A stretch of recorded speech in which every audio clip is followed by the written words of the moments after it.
Ms. Brown brings Mr. Rutledge to court in a bid to prove that he's the biological father of her 1-year-old daughter. She said her child deserves to have 2 parents. Mr. Rutledge, who appears alongside his sister, believes that he's not the father of the child. He claims that Ms. Brown was involved with other men. Hello, Your Honor. Hello, Jerome. This is the case of Brown versus Rutledge and Rutledge. Thank you. Good day, everyone. Good day. Ms. Brown, you say the only thing that matters to you today is the future of your 1-year-old daughter, Sanaya. Yes, Your Honor. Ms. Brown said she and Mr. Rutledge had sexual relations. She said her doctor told her she conceived on May 25th. She said she had sex with Mr. Rutledge and no one else around that time. She said all this happened before she got into a normal relationship with Mr. Rutledge. She said she's pretty sure. My doctor told me that I conceived May 25th, which was Memorial's Day, which I was over there at his mother's house. He left to go to a cookout and everything, and me and him, had sexual relationship on that day. I did not have sex with anyone else on that day, did not have sex with anyone else around that time. Mr. Rutledge said he was never in a normal relationship with Ms. Brown. They only had a sexual relationship. He said he met Ms. Brown after she broke up with his cousin. Then she had a one-night stand with another of his cousins. He said she left that cousin and hooked up with his brother. The entire courtroom gasped. It was only sexual relationship. I met Ms. Brown she was seeing my cousin. They was dating for a while. After they broke up, they split up, whatever. She got with my other cousin. Had a one night stand with him. Mr. Rutledge said when Ms. Brown was with his brother, she told him the same story, that she was pregnant by him, that he should give her money for a morning after pill. Ms. Brown said she left out those facts because they weren't true. She said that if Mr. Rutledge felt that way about her situation with his cousins and brother, why did he then have unprotected sex with her? She ran the same story on my brother and told my brother that she was pregnant by him. She tells my brother that, oh, I need you to give me money for a morning after pill. Ms. Brown, you left these facts out. Yes, I left them out, Your Honor, because they're not facts. Ms. Brown said that Mr. Rutledge was always at her house. His clothes were at her house. She claims that Mr. Rutledge led her on, making her think they were in a relationship. She said an argument broke out after he disappeared for 4 days, and she saw his pictures on Facebook with his daughter's mother. That was when Mr. Rutledge told her that she wasn't his girlfriend. Mind you, in the midst of everything, I went on Facebook and seen pictures of him and his daughter's mother together. So I'm like, okay, so this is where he's at. I'm all upset and everything, so I couldn't wait till he came so I can, talk junk to him about what was going on. And when he came in the house thinking everything was okay, I'm like, no, you was just... Ms. Brown said when she was younger that she used to be wild, partying and drinking, that she was at a really bad point in her life where she felt she wasn't loved and she was looking for love in the wrong. She said it's all in the past, that she has changed. The judge lauded her for getting her life. Yes, back when I was younger, I did, used to be wild. I mean, like partying, drinking, hanging out, stuff like that. And, I've been through a lot of my life and it was to the point where I wasn't really feeling like I was loved. So I would say I would look for love in different places. It may not have been the right way that I was doing it, but I did, and I can admit to that. Ms. Brown said she first broke the news of her pregnancy to Mr. Rutledge's sister. She said his sister told her that if she decides to keep the baby, there's a high chance she will go through it by herself. She said that Mr. Rutledge has other multiple children. She later told Mr. Rutledge that she was pregnant. She said he was skeptical until she showed her the papers. I just told her I was pregnant. She kind of was in shock and stuff, and she just let me know, you do know, if you decide to keep this baby, it's a chance that you're gonna go through it by yourself, because he does have other multiple children. But when I told her that I was pregnant, after I told her, I called Mr. Rutledge. Ms. Brown said Mr. Rutledge told her that he already has kids and stuff. She said he was leaning towards her getting an abortion. She said that he later said that if the baby was his, he would take care of the baby. Mr. Rutledge said when he got to Ms. Brown's house, he immediately told her he wanted a DNA test. Don't know what I'm gonna do. He really kind of leaned towards me getting an abortion. He wanted me to get an abortion, but he was like, but if she's mine, he always kept saying if she's mine. So he's like, but if she's mine, I will take care of her. So Mr. Rutledge, when you heard from Ms. Brown called her sister as a witness to the stand. The sister corroborated a lot of the things Ms. Brown initially said. She said they offered Mr. Rutledge the chance to take a DNA test before, but he didn't show up. Mr. Rutledge countered. He said they were the ones that didn't show up. A heated argument broke out between the 4 individuals present in the court. The judge had to call them to order. Only the DNA results can put an end to this. It has been determined by this court that you are her father. What? Now what? What y'all gotta say now? Exactly. Ms. Brown Murray comes to Judge Lauren's courtroom to prove that she didn't cheat on her husband while serving in the military in Iraq. Mr. Murray, on the other hand, wholeheartedly believes his wife cheated on him, and he's not sure he's the father of their child. He claims his wife got pregnant too soon after returning from Iraq. Hello, Your Honor. Hello. This is a case of Brown Murray versus Murray. Thank you, Jerome. Good day, everyone. Ms. Brown Murray, first I'd like to say thank you so much for your service to our country. Thank you. Today you say you stand before me outraged. Ms. Brown Murray said serving overseas was very challenging, that there were temptations, but that doesn't mean you have to go outside your marriage and cheat. The entire courtroom clapped. She said she didn't cheat, that there's a rule in the military that forbids this. She said she reassures her husband by Skyping with him almost every day, except on days she was inside the bunker because of bomb explosions. I'll be honest, when you're overseas at first, I mean, there's gonna be temptations, and there's gonna be guys that look good, and there's gonna be guys all around, and you're gonna see guys, but that doesn't mean that you have to cheat and you have to go outside of your marriage. There's temptation all around, but Mr. Murray said his wife went overseas a day after Valentine's Day. He continued by stating some of the insecurities he felt because he was 22 years older than his wife. He was worried that there would be younger men on the base that she might fall in love with. He said he was also scared for life because of the risk. He mentioned an incident that occurred while he was Skyping with his wife. What made it scary for me, first time me being alone in another state with no family. My wife is deploying overseas. Don't know if I'm gonna ever see her again. And if I do see her again in one piece, is she still gonna have love for me? It's a lot of men's on base, younger men's. Ms. Brown Murray said while she was over there in Iraq, she had a male friend. She said this was what made her husband suspicious. Mr. Murray said the apartment complex he was living in was filled with 85% military personnel, some active and some retired. He said a young military man told him that while overseas in the base, the married ladies slept with other men. That was when he started getting worried. While I was there in the apartment complex, I met a few people. This apartment complex has 85% of military people either still active or not. And this young boy told me, he said, this is when I really got worried. Mr. Murray invited a witness, a former military man who joined the courtroom virtually and anonymously. The man gave out a disclaimer that the actions of a few soldiers doesn't reflect the military. He said that when soldiers are deployed overseas, that they tend to cling to others. He said some married folks would step out to cheat, that they have a term for it. Her child is his biological child. Can you explain? Absolutely. Well, first and foremost, I don't want to bring any discredit upon the military, but there are a lot of times where you join the military and you're away from home, and so the first thing you can do is cling to people. Ms. Brown Murray said her husband believes that her close friend overseas is the real father of their child. Mr. Murray said when he was with his wife in the car, the male friend started calling her. He asked her why he was calling. She said he was just checking up on her. Ms. Brown Murray said he was just calling to check if she made it home alive because he left the deployment before her. Is that who your husband thinks the father of your child really is? yes, that's who he thinks that I had sex with. Wait a minute, let me back that up. When I picked her up in November, we was riding around in the car. I'm asking her, I thought it was kind of odd. Why is he calling you? Mr. Murray said his wife got him some new shoes and he heard her on the phone speaking with someone. She told the person that he wasn't stupid. He asked her who the person was, and she said it was the male friend from the military. Mr. Murray said she was flirting with him on the phone because of the tone of her voice. She's sitting on the couch. She had bought me some Jordan, and I'm wearing my Jordans. She's talking to him. I heard her tell him, he's not stupid. He's not stupid. And, you know, well, she ain't talking to her mother like that. She ain't talking to her sister like, who are you talking to? She said his name. Ms. Brown Murray said, even with the doubts concerning paternity, that Mr. Murray is still a good father to their daughter. She said he takes care of her and plays with her, even when she is at work. Mr. Murray said he has other kids, that his other kids are a split image of him. He said the daughter doesn't look much like him.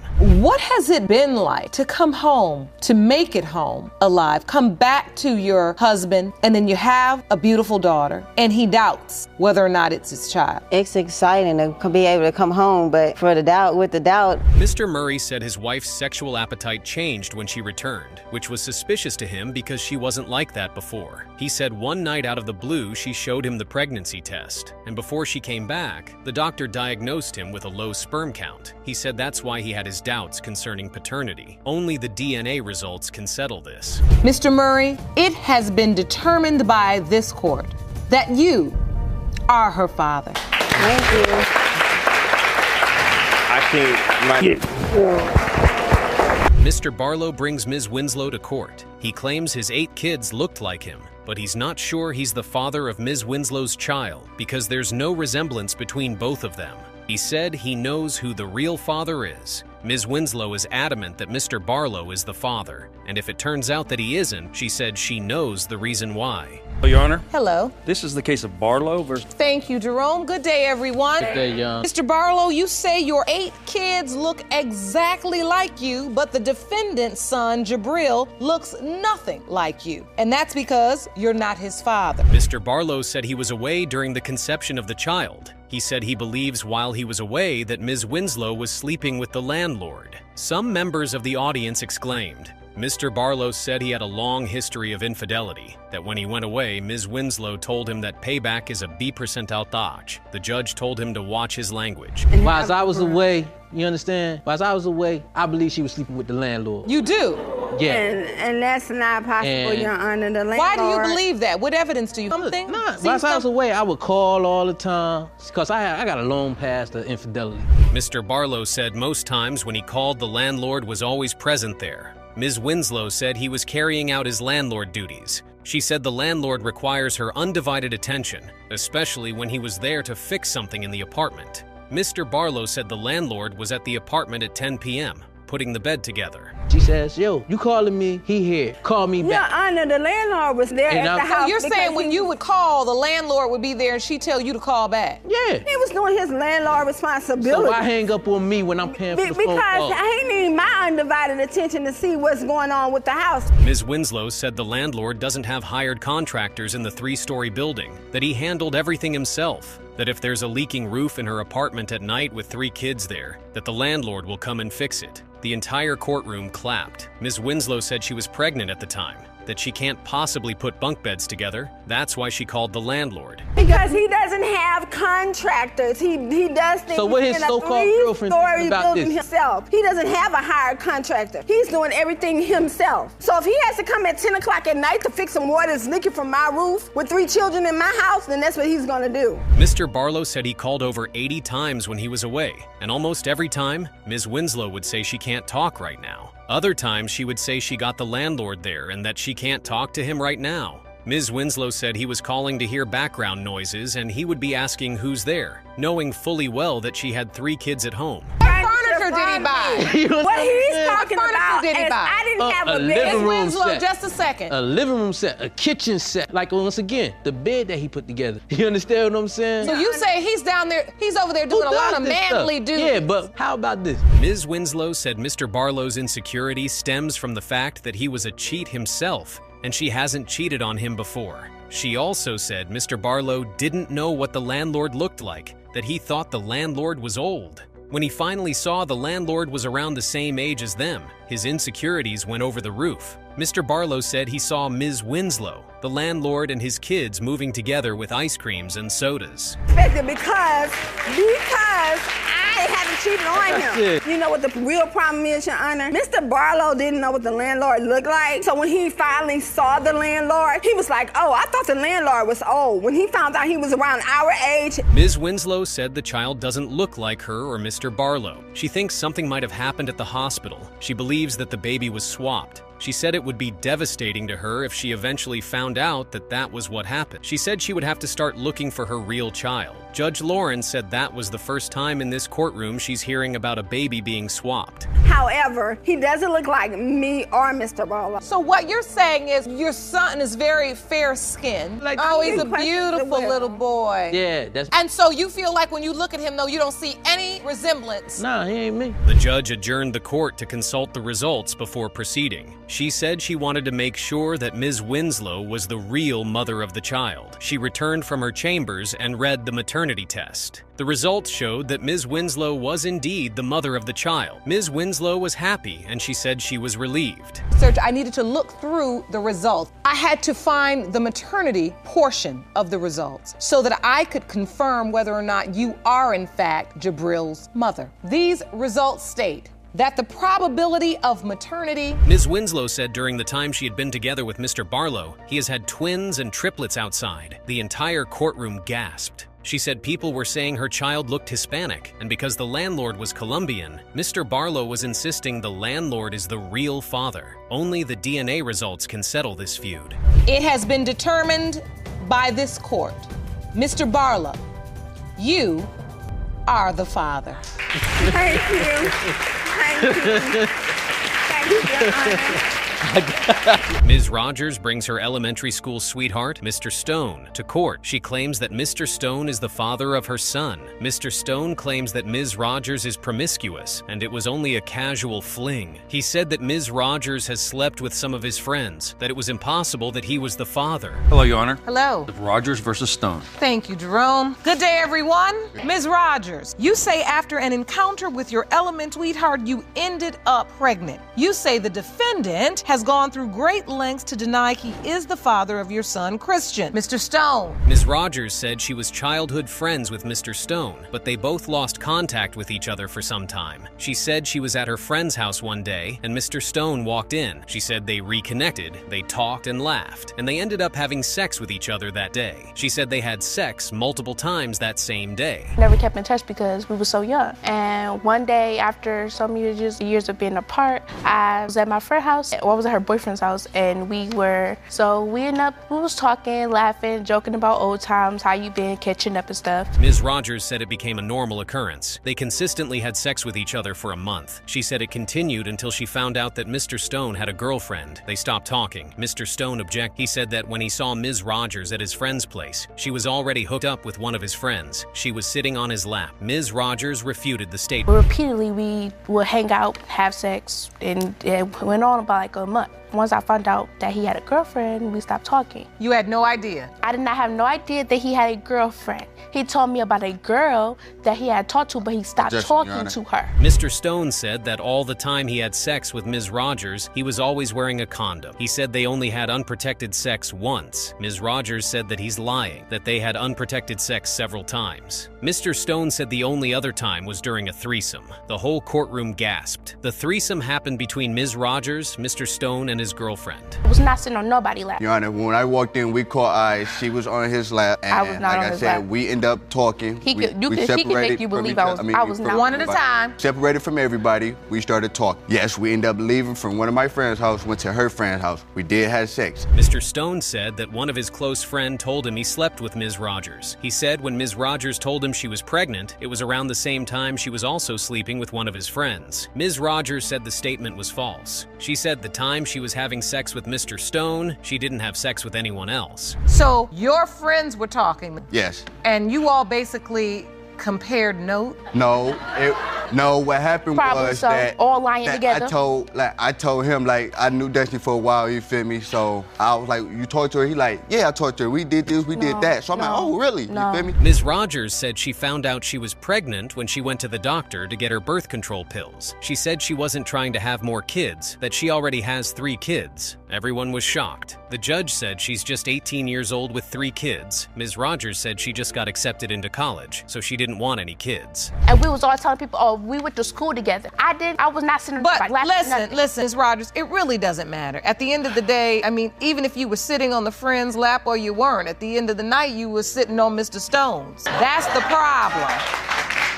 Ms. Rogers said when she found out she was pregnant, she was already 4 months in. She said they gave her the date of her conception. That's why she's certain that Mr. Stone is the father. Mr. Stone argued that the dates didn't add up. He said they were intimate during late November, but the conception date was early November. ever seeing ultrasound pictures Yeah, of the through a baby? text message that I got through a friend. So at what point did you determine the baby was Mr. Stone? When that day I went to that ultrasound, I found out I was having a boy, and that lady told me when my baby was conceived. Okay, so at your ultrasound, got the date. Ms. Rogers submitted a calendar to the court. The calendar showed the timeline between her conception date and birth date. The judge told Mr. Stone that looking at the calendar that there's a high possibility he could be the father. Mr. Stone said he knew that, but he's still not ruling out the things he knows and saw. I went over my due date because Christian was a very big baby and my body wasn't trying to get him Definitely to ain't hear come about out. that one either.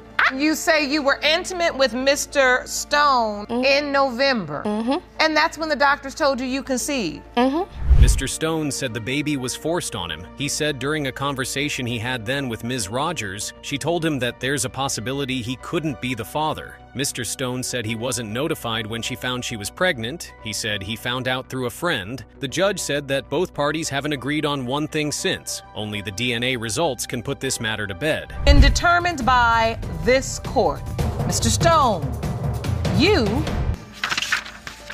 Told you I got lying about nothing. I know what I did. I paid for extra. Mr. Patrick brings his girlfriend, Ms. Pence, to court. He claims that 5 years ago he made a grave mistake by opening his door to a stranger. He believes the stranger is the father of Ms. Pence's 4-year-old fraternal twins. Ms. Pence is certain that Mr. Patrick is the father, and the DNA result will prove her innocence. Hello, Your Honor. Hello. Patrick versus Pence. Thank you, Jerome. Good day, everyone. Good day. Mr. Patrick, you say 5 years ago you made a huge mistake by opening your doors to a stranger who needed a place to stay because that man betrayed you and slept with your girlfriend, Ms. Pence. Mr. Patrick said when they got a house, they met a gentleman who needed somewhere to stay. The stranger offered to pay his bills and stuff. He was basically renting a room. Mr. Patrick said the stranger stayed for 5 to 6 days and he moved out. He was baffled why the stranger left that fast. He said one day his girlfriend went to the neighbor's house across that street and spent the whole day there. Help pay the bills and stuff. So Which you I thought would basically be, took in a person that was going to rent a room? Yeah, basically, yes. Okay. Well, he stayed maybe 5 or 6 days, and he up and moved out. And I questioned her. I said, wonder why he just upped and left. Is it because me and you argue a lot? Mr. Patrick said when she returned, her hair was a wreck. He said that Ms. Pence didn't say anything coherent. She was talking in circles. Ms. Pence confessed that at that time she told Mr. Patrick that she had been sleeping with the gentleman that stayed with them. The entire courtroom gasped. She said it was a one-time thing. It didn't happen again. She said Mr. Patrick still believed that it happened more than once. Really? And her hair's a wreck. You know, she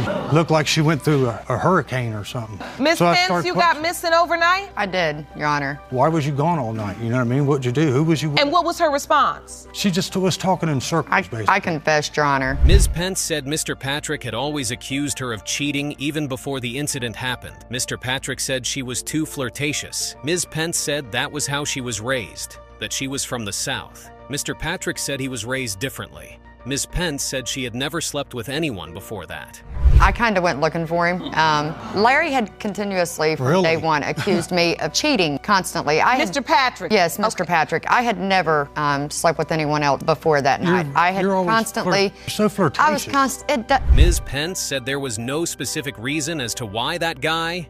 She said it was just someone that was around, and it happened. She said when the guy moved out, she went out with her neighbor to look for him, and they ended up having a one-night stand. She said nothing happened after that night. She said it's probably the biggest mistake she has made in her life. Well, I have another question. Why that guy? You say you left the house and you said I went looking for him. And I told him if he kept pushing me and he kept saying I was cheating, that it's going to happen, and it did that night. Why that guy? Like you went out looking for him. There was no specific reason as to why that guy. Ms. Pence submitted a calendar that shows her the date of her conception and the date of the birth of the twins. She said it was the time she was having sex with Mr. Patrick. Mr. Patrick refuted. He said it doesn't mean anything that it was a 5-day window.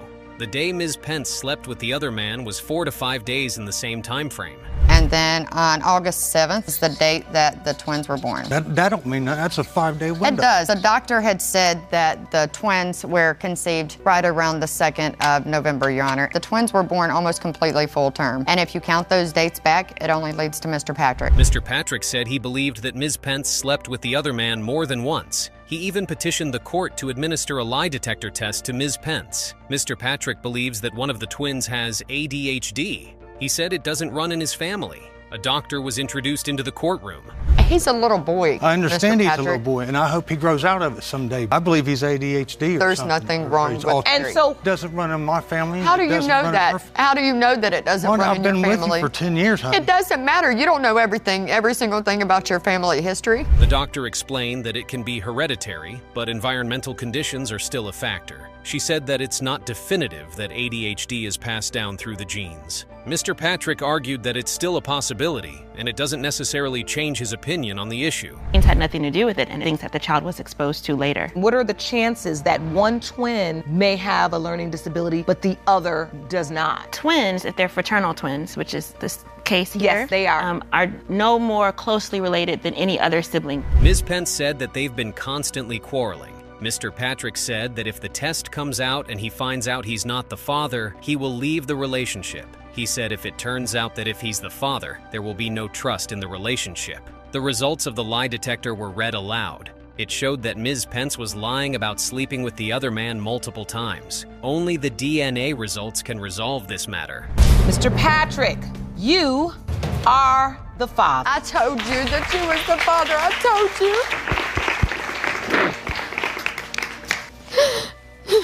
Are you relieved, Mr. Patrick? Oh, very much so. Ms. Streeter brings Mr. Hartfield to court. She claims that Mr. Hartfield convinced her to have his child until she discovered that he was married. She said that Mr. Hartfield is now denying the paternity of the child in a bid to save his marriage. Mr. Hartfeld, alongside his wife, were adamant that he's not the father of the child. Hello, Your Honor. Hello. This is the case of Streeter versus Hartfield. Thank you, Jerome. Good day, everyone. Miss Streeter, you claim that during your relationship with the defendant, he convinced you to get pregnant with his child, but what you didn't know is that he was a married man. Ms. Streeter said she and Mr. Hartfield was dating for about 8 months. She said he told her to have his baby, that he never got the chance to raise a child of his own. Mr. Hartfield interrupted and said that Ms. Streeter was telling a bunch of lies. He said that it's possible that Ms. Streeter is thinking and referring to somebody else. A long time, we were in a relationship, a committed relationship with just me and him. And throughout the whole relationship, he wanted to have a baby. He said he didn't get to raise any of his. So we went to the hospital and we got the birth control taken out together. We went together. Mr. Hartfield said when he met Ms. Streeter, he found her very attractive and decided to date her. He said he made her aware that he was already married. Ms. Streeter said that he's lying. Mr. Hartfield said that if he was lying, then how did Ms. Streeter got his wife's phone number and called her? He said it's because he was paying Ms. Streeter not to mention anything to his wife. The entire courtroom gasped. And I even, did things to convince her that, okay, maybe I will be a guy that she could take a chance with as far as going out on dates. But you were doing married. things. And I made sure that she that as well. Oh my God. I made that very clear. He's lying. In fact, Your Honor. Ms. Streeter said she found out that Mr. Hartfield was married when he told her the name of one of his relatives, and she went on Facebook to stalk the person. She found his wife's page and she saw pictures of them together. She said Mr. Hartfield denied the whole thing until she decided to call the wife and tell her that her husband had been cheating on her for the past 8 months. He's lying. That don't have nothing to do with why I called your wife. At what point did you discover he was married? Let's get to that. He had ended up telling me a relative's name, and I had went on Facebook and found the relative, then found Mrs. Hartfield's page. Mr. Hartfield said Ms. Streeter was trying to extort him. He said after calling his wife, she threatened that she was going to report that he stole her car. He said he was in a situation that if he doesn't play Ms. Streeter childish games, he was going to get locked up or lose his wife. But I'm telling you that is not true. You 46-year-old married man, Mr. Hartfield. What game are you playing with a 22-year-old girl? I want to understand, what game is this you feel like you need to play with a 22-year-old girl? Mrs. Hartfield took the stand. She said the whole ordeal was ridiculous. She said she found out about the affair from the text messages she received from Ms. Streeter. She said she confronted her husband about it. He waved it away that she was a nobody. She then proceeded to call Ms. Streeter. She said they had a decent conversation. She told she was pregnant and her husband was responsible. I know she wants some results too. So, Miss Hartfield, I can see when you were sitting there, this was very painful for you to hear. This is ridiculous. Did he fill you in on all of these details and the fact he's still texting this 22-year-old young woman? No, he did not. Mrs. Hartfield said she told Ms. Streeter that her husband wouldn't take care of her child because he didn't take care of theirs at home. The courtroom gasped. She said that was the last conversation she had with Ms. Streeter. Ms. Streeter said that Mr. Hartfield was there when she gave birth. She said he was excited. Mr. Hartfield Hartfield denied being excited. Ms. Streeter said he initially signed the birth certificate before removing his name. I'm not dealing with this. I don't want any part of this. And that was where I left it, and I haven't spoken to her since. And so, Ms. Streeter, who was with you at the birth? He was there when the baby was born. He was excited, like, you know, that's my baby, that's my boy. I never got to see none of my kids born. I want to be with you. Ms. Streeter submitted the first birth certificate with Mr. Hartfield's name to the courtroom. Mr. Hartfield pointed out that his name was printed and that there were no signatures. He said it happened because Ms. Streeter was pressuring him to sign the birth certificate. Mr. Hartfield said Ms. Streeter told him he's not the only daddy. Ms. Streeter said he was lying. Yes, I do. I have the original one when he first signed the birth certificate. So his name is placed on the certificate of birth. So, Mr. Hartfield, you're a married man, but you're on this child's original birth certificate. No, well, the name is printed. A heated argument broke out between Ms. Streeter, Mr. Hartfield, and his wife. Mr. Hartfield even rebuked his wife at one point. Mr. Hartfield said he doesn't care about the outcome. The judge had to pacify Mr. Hartfield to watch his tone when talking to his wife. Mr. Hartfield said he wanted a divorce if he could. He revealed that she was his 7th wife. The entire courtroom gasped. Only the DNA results can stop this chaos. Mr. Hartfield, you are the father. Okay, that's okay. Do you understand now what you just made a child with? Right. No, look at me. I don't know what he told you up until this point. He doesn't even know how to treat me with that. He's not compassionate. He cussed me out. You know, I'm doing chemo, and right before I do the chemo, we're arguing, and my blood pressure shot So it's through the basically roof. blame on me, though. Yes. Blame me. I had no time to go nowhere else. I'm not that type of person. I'm not that type of woman. So, Mr. Merrifield, why is it you have so much doubt? I know the text messages, but when she became pregnant, and she told you, did you immediately say, I don't know if that child is mine? No, I You didn't. thought at first? Yeah, I mean, when he got here. Mind you, in the midst of everything, I went on Facebook and seen Ms. Brown has taken Mr. Rudich to court, hoping to confirm that he's the biological father of her 1-year-old daughter. She insists her child deserves a life supported by both parents. Mr. Rudich, joined by his sister, denies paternity and suspects Ms. Brown was romantically involved with other men. Hello, Your Honor. Hello, Jerome. This is the case of Brown versus Rutledge and Rutledge. Thank you. Good day, everyone. Good day. Ms. Brown, you say the only thing that matters to you today is the future of your 1-year-old daughter, Sanaya. Yes, Your Honor. Ms. Brown testified that she was intimate with Mr. Rudich and conceived around May 25th as advised by her doctor. She firmly believes no other man could be the father, stressing that their intimacy happened before any formal relationship began. My doctor told me that I conceived May 25th, which was Memorial Day, which I was over there at his mother's house. He left to go to a cookout and everything, and me and him, had sexual relationship on that day. I did not have sex with anyone else on that day, did not have sex with anyone else around that time. Mr. Rudich, however, disagreed, stating they were never officially together. He claims their interaction was purely physical and alleges that after dating his cousin, Ms. Brown had brief encounters with both another cousin and his own brother, leaving the courtroom stunned. It was only sexual relationship. I met Ms. Brown from, she was seeing my cousin, they was dating for a while. After they broke up, they split up, whatever. She got with my other cousin, had a one night stand with him. While Mr. Rudich recounted Ms. Brown once told his brother she was pregnant and needed money for emergency contraception. Brown denied these allegations. She questioned why he would engage in unprotected intimacy with her. He truly doubted her claims. She ran the same story on my brother and told my brother that she was pregnant by him. She tells my brother that, oh, I need you to give me money for a morning after pill. Ms. Brown, you left these facts out. Yes, I left them out, Your Honor, because they're not facts. Ms. Brown described Mr. Rudich as being consistently present at her home, even leaving personal belongings there. She said his behavior misled her into believing they had a serious relationship until she found his pictures online with another woman, sparking a major argument. Mind you, in the midst of everything, I went on Facebook and seen pictures of him and his daughter's mother together. So I'm like, okay, so this is where he's at. I'm all upset and everything, so I couldn't wait till he came so I can, talk junk to him about what was going on. And And when he came in the house thinking everything was okay, I'm like, no, you was just... Opening up about her past, Ms. Brown admitted she used to party excessively and struggled with self-worth. She said she once sought affection in the wrong places, but emphasized that those days are behind her. The judge commended her for turning her life around. Yes, back when I was like, younger, I did, used to be wild. I mean, like partying, drinking, hanging out, stuff like that. And, I've been through a lot of my life and it was to the point where I wasn't really feeling like I was loved. So I would say I would look for love in different places. It may not have been the right way that I was doing it, but I did, and I can admit to that. She shared that the first person she told about the pregnancy was Mr. Rutledge's sister, who warned her she might have to raise the baby alone. Ms. Brown said Mr. Rutledge was hesitant when she revealed she was expecting and only believed her after seeing medical proof. I just told her I was pregnant.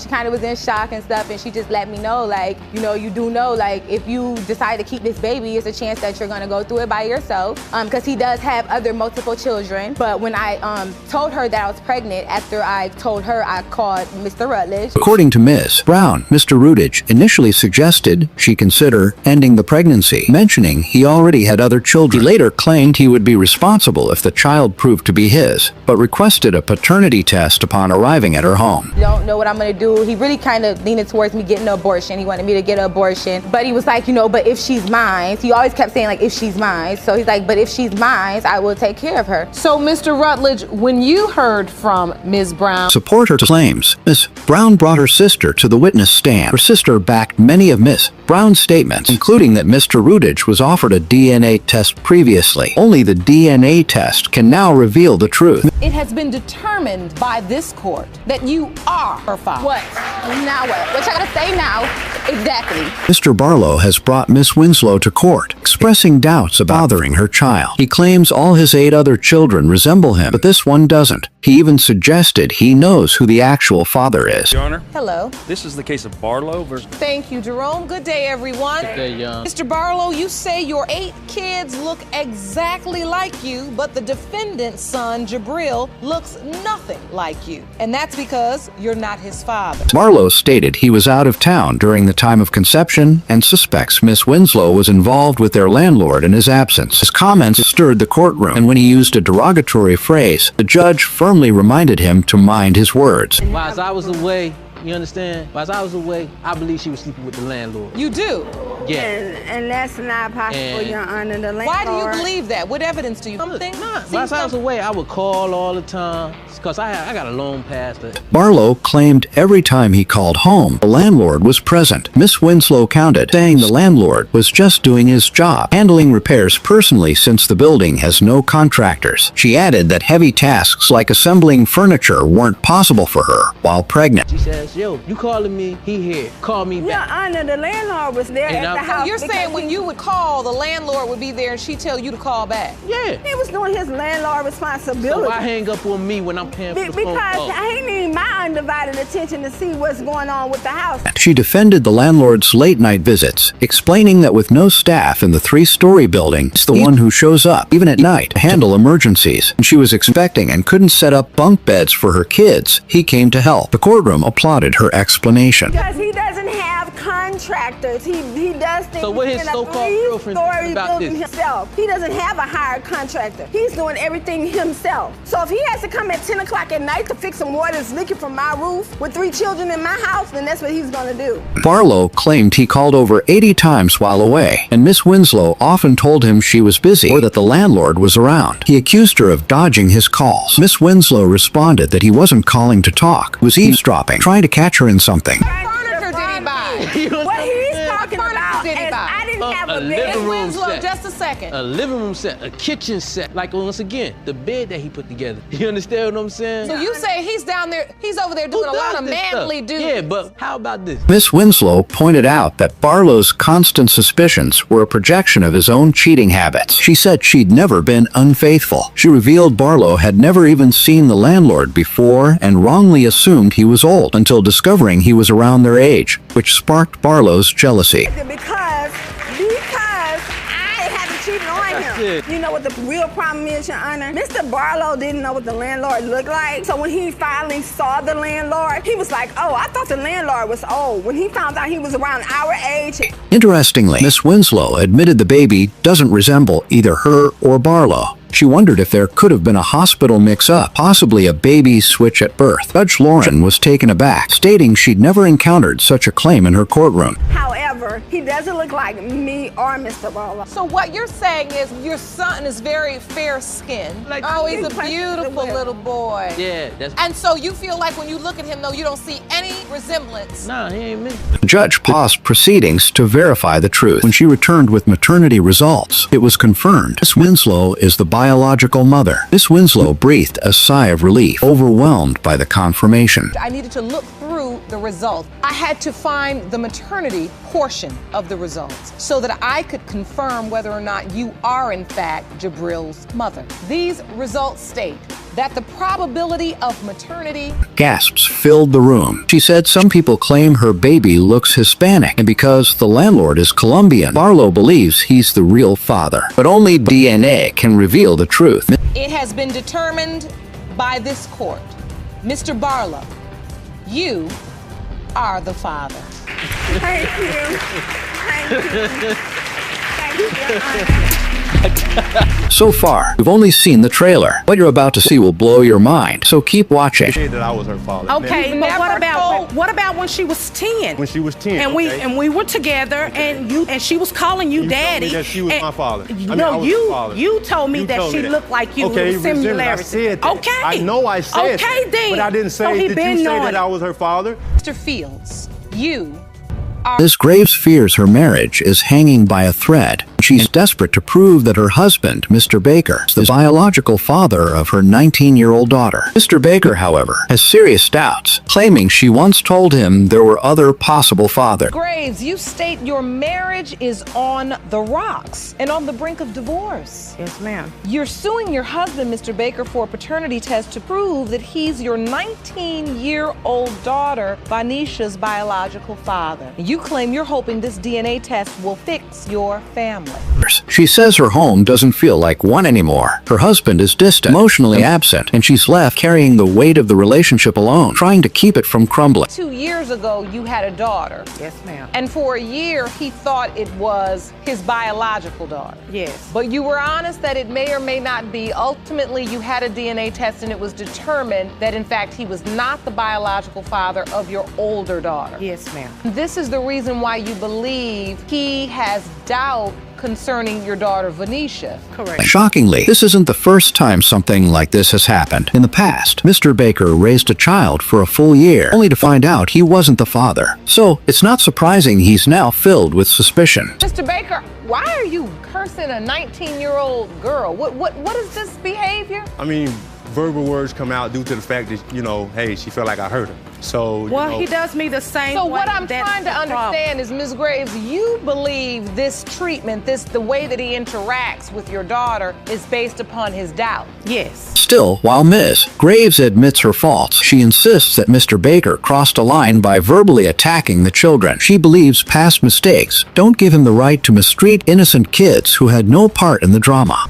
You have always told him he's Vanisha's father. Well, when she was 5, I went to his mother's house, and I said, Michael, I seen some resemblance. So I went to him and I said, Michael, Mr. Baker, I think we need to do a paternity test. But do looks always count? He cursed me out and belittled me in front of many of people. Oh my. Their courtroom appearance makes it crystal clear. This couple has been battling trust issues for years. It's hard to believe they once came together to build a family, considering how deep their resentment runs now. That I was her father. Okay, but what about when she was 10? When she was 10, and we were together, and she was calling you daddy. Told me that she was my father. You told me that she looked like you. Okay, similarity. I said that. Okay. I know I said okay, that. Then. But I didn't say, did you say that I was her father? Ms. Graves, despite the accusations, is trying to speak her truth. Her husband, on the other hand, seems to be clinging to doubts instead of facing facts. The worst part? Their daughter is caught in the middle of their shouting matches. He doesn't even know how to treat me with that. He's not compassionate. He cussed me out. I'm doing chemo, and right before I do the chemo, we're arguing, and my blood pressure shot through the roof. Blame on me, though. Yes. Blame me, blame me, blame me. To make matters worse, Miss Graves is battling a serious health issue, yet Mr. Baker appears more focused on whether or not he fathered the child than on her well-being. His lack of compassion is hard to watch. Doubts specifically as like it I relates say, to her? it's not just me. It's two other guys, you know. And the timing, yeah, you might say that we were here and there, but at the same time, the timing, it could match up and it could not match up. The two other men, how did you find out about these? I mean, two she other told me about them. Miss Graves told me about them. What did she tell you? She said that it could be a possibility that two other guys that she's involved with could be the father of Miss Curl. What adds even more fuel to this fiery case is that Miss Graves once confessed to Mr. Baker that two other men could potentially be the father. So now, even she isn't fully confident in her claim. Talk me through this. Vanisha's birth date is what? July 28th, 95. So when you put in her birth date, July 28th, 1995, and you press calculate. Yes, ma'am. It gave you dates of conception of October 31st through November 8th, 1994, meaning that was during the time of Halloween where you were intimate with Mr. Baker. I was honest. So timelines overlap. She was with Mr. Baker and the other men around the same period. It's a tangled mess, and with so many unanswered questions, it's clear that only a DNA test can finally reveal the truth and end the chaos. Mr. Baker, you are not her father. You're my daughter no matter what. Okay, I'm sorry. Miss Foster has brought her case to court requesting a DNA test to confirm that Mr. Fields is the biological father of her 17-month-old daughter who suffers from severe health issues. Her plea is simple. She just wants him to take responsibility. Ms. Foster, you've petitioned the court for a DNA test to prove that the defendant fathered your 17-month-old daughter, Sienna, a beautiful little girl born with extreme medical need. You've dragged him to court to order he pay the support he's been neglecting. Mr. Fields, you say you're 100% certain that you are not her child's father because she was pregnant before you met. Mr. Fields, however, insists the child was conceived before they ever met. Despite the baby's critical condition, his only contribution so far has been a few onesies and socks. It's baffling how someone could ignore a child in need like that. What happened the first night? She came to my house, you understand? She had bought some new shorts. I was trying to be respectable and I asked her, do you want to go in the bathroom and change your clothes? She tells me no. Even Judge Lauren was caught off guard when Mr. Fields casually admitted they had sex the very first night they met. What made it even more shocking, Miss Foster claimed she was a virgin at the time. Her mother picked her up right after. He said that you were saying you were a virgin at that time. Were you? I was practically, before him, there was some What's other guy. practically? There was How some can you other be guy. practically a There was virgin? some other guy That's before him, and I impossible. don't count that as a partner. Now, Miss Foster's claim of being practically a virgin has stirred confusion. Either you are or you're not. There's no in between. That night clearly proved she wasn't, regardless of what she believed. You're saying that Miss Foster was trying to get your number and was texting your brother and your mother trying to get your phone number. I'm asking you, why is this out of the ordinary if she believes you're her child's father? Of course she would try to get in touch with you. You think she's trying to get in touch with you because she wants to be with you? The judge looked completely overwhelmed, like a teacher trying to mediate a playground fight. But this isn't some minor spat. There's a sick baby at the center of this mess, and all the finger pointing won't help her get better. This is not going to last with her. Where that's coming this from? This is temporary. What is this? A Facebook message. A Facebook message that says, I still have love for you that will never change. I wish we would have had a longer relationship. Even with my girlfriend now, our relationship not going to last long. Miss Foster then produced messages from Mr. Fields saying he wasn't happy in his current relationship and that he envisioned a future with her. As expected, he brushed it off, claiming she misread his words. So, Mr. Fields, you came to the hospital for the birth, and why was that if you didn't think the child was yours? Because of the medical condition that the baby was in, you know, I didn't want to just up and leave. He was there through the whole pregnancy, basically, and except a month. She insisted he was deeply involved from the start, by her side during the delivery, visiting her at her mother's house and showing up when the baby needed care. Mr. Fields claimed it was just sympathy due to the child's illness, but that explanation feels thin.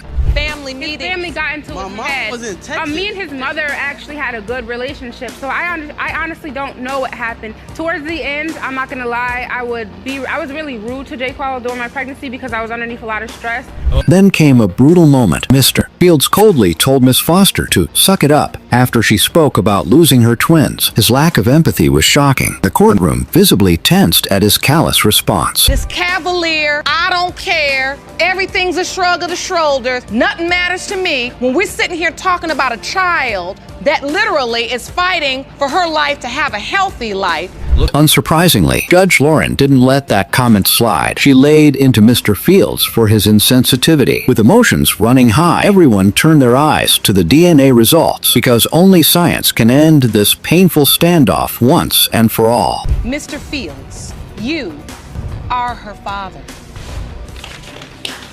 Mrs. Moon Merrifield has brought her husband to court, desperate to keep her family from falling apart. She wants to prove to Mr. Merrifield that he is, without a doubt, the biological father of their 20-month-old son. Field, you say your family is in jeopardy of being torn apart. Yes, Your Honor. You've dragged your husband, Mr. Merrifield, to paternity court to prove that he fathered your 20-month-old son, Cain. Yes. You claim he's been denying your son since birth. Yes, Your Honor. Despite everything, it's clear she still cares deeply for him. She insists that although their relationship has seen its share of mistakes, she has remained faithful throughout their marriage. You have the divorce papers already Yes, ma'am. filled out. They're just, what, awaiting execution? I need to find out the answer if this is my child or not. He always Get some results help. to that. Anytime we have a fight or an argument or whatever, it's always divorce. Mr. Merrifield, on the other hand, is already preparing for divorce. He says he's ready to end the marriage if the child turns out not to be his, and Mrs. Merrifield admits he brings up divorce every time they argue.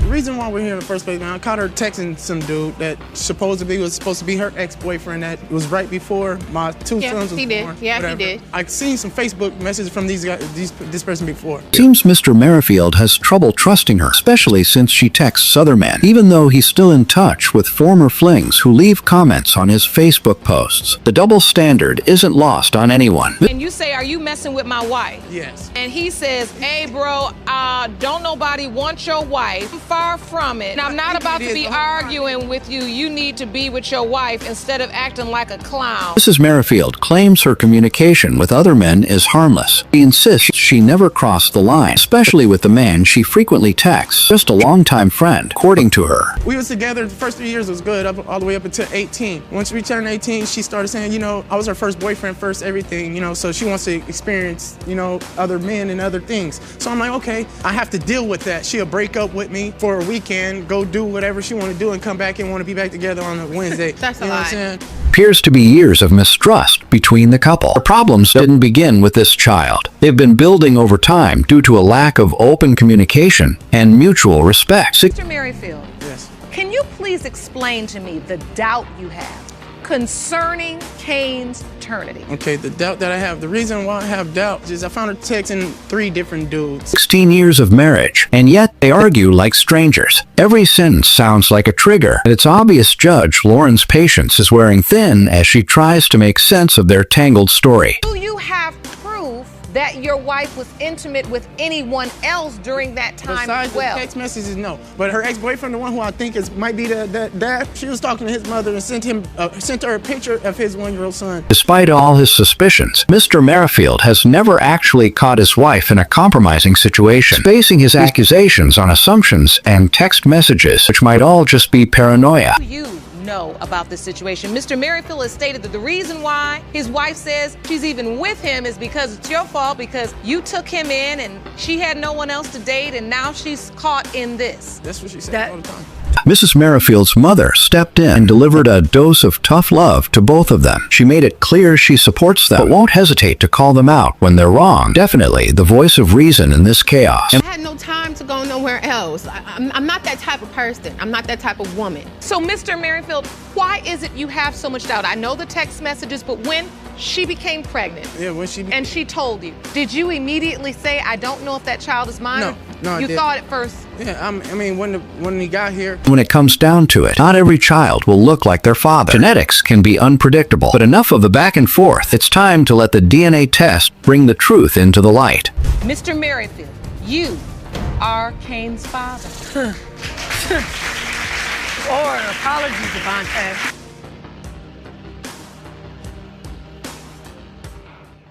The courtroom was tense and filled with resentment. At the center of the storm stood Mr. Washington, a man desperate to escape the weight of responsibility. He called it a mistake, but there was someone else who had a stake in this battle. Mr. Washington's fiancée, Ms. Colmer. Mr. Washington, you say the defendant, Ms. Steinhardt, was a two-night stand that went too far. And as a result, she's claiming you fathered her 3-month-old daughter, Amaya. Your fiancé, Ms. Colmer, says your relationship is in turmoil because of Ms. Steinhardt, and you're both desperate to prove you are not the father. However, Ms. Steinhardt had a very different version of events. To her, this wasn't a fleeting moment of carelessness. It was a relationship, a planned pregnancy, a future. And now, she was here to prove that the child she carried for 9 months belonged to him. Ms. Steinhardt, it is your testimony that you and Mr. Washington were in a relationship and planned to have this child together. You say you have no doubt that Mr. Washington is the father. Washington, however, painted a vastly different picture. He claimed that his encounter with Ms. Steinhardt was nothing more than a brief lapse, a misguided response to a heated argument with his fiancée, Colmer. According to him, their time together had been nothing more than a spur-of-the-moment mistake, and his fiancée backed him up. Mr. Washington, why do you think Ms. Steinhardt is trying to pin a child on you? Because we had a little thing going on a couple months ago, because me and my fiance got into a little argument. Well, the real reason is because she just wants my family. Right from the beginning, the court can feel the heat. This promises to get even more intense. Judge Lauren managed to calm them down, at least temporarily. She wanted to know how all these things started. Well, me and my fiance got into a little disagreement, and then I was staying at a friend's house, and I met Teresa over there. All right. He asked me if I was seeing anyone. I said no. I asked him the same question also. I said, are you seeing anyone? He said no. No, that's a lie, Your Honor. Okay, Ms. Colmer is standing strong by her man and is ready to protect what's hers. She's not here to play. Ms. Steinhardt, on the other hand, maintained that she and Washington had been in a relationship, a passionate, albeit short-lived affair that she believed was genuine and meant to be. But how did she find out that he was in a relationship? Basically, we was walking to the store and she was yelling from the other side of the block, like, oh, I see you. And then I said, oh, I see you over there. Then they started walking like this. They out, running, ghosts. You need to stay behind. Sorry, but they was out. They was ghosts. Nowhere to be found. Ms. Steinhardt should maybe take a few more steps to the left, just for her safety. The courtroom buzzed with murmurs as she laid out her case, how she and Mr. Washington had spent months together, how he had introduced her to his family, how he had made promises. She didn't hesitate when the judge asked if they had been intimate. Yes, they were together. For months, without protection more often than not. And now, with their daughter in her arms, he wanted to act like it never happened? So you were in a relationship in your mind? That says that we Let me see those pictures, please. All those pictures I already seen. I seen them through Facebook. Y'all taking little pictures together? Right, on the bus. I have way more than that. And another picture that looks like you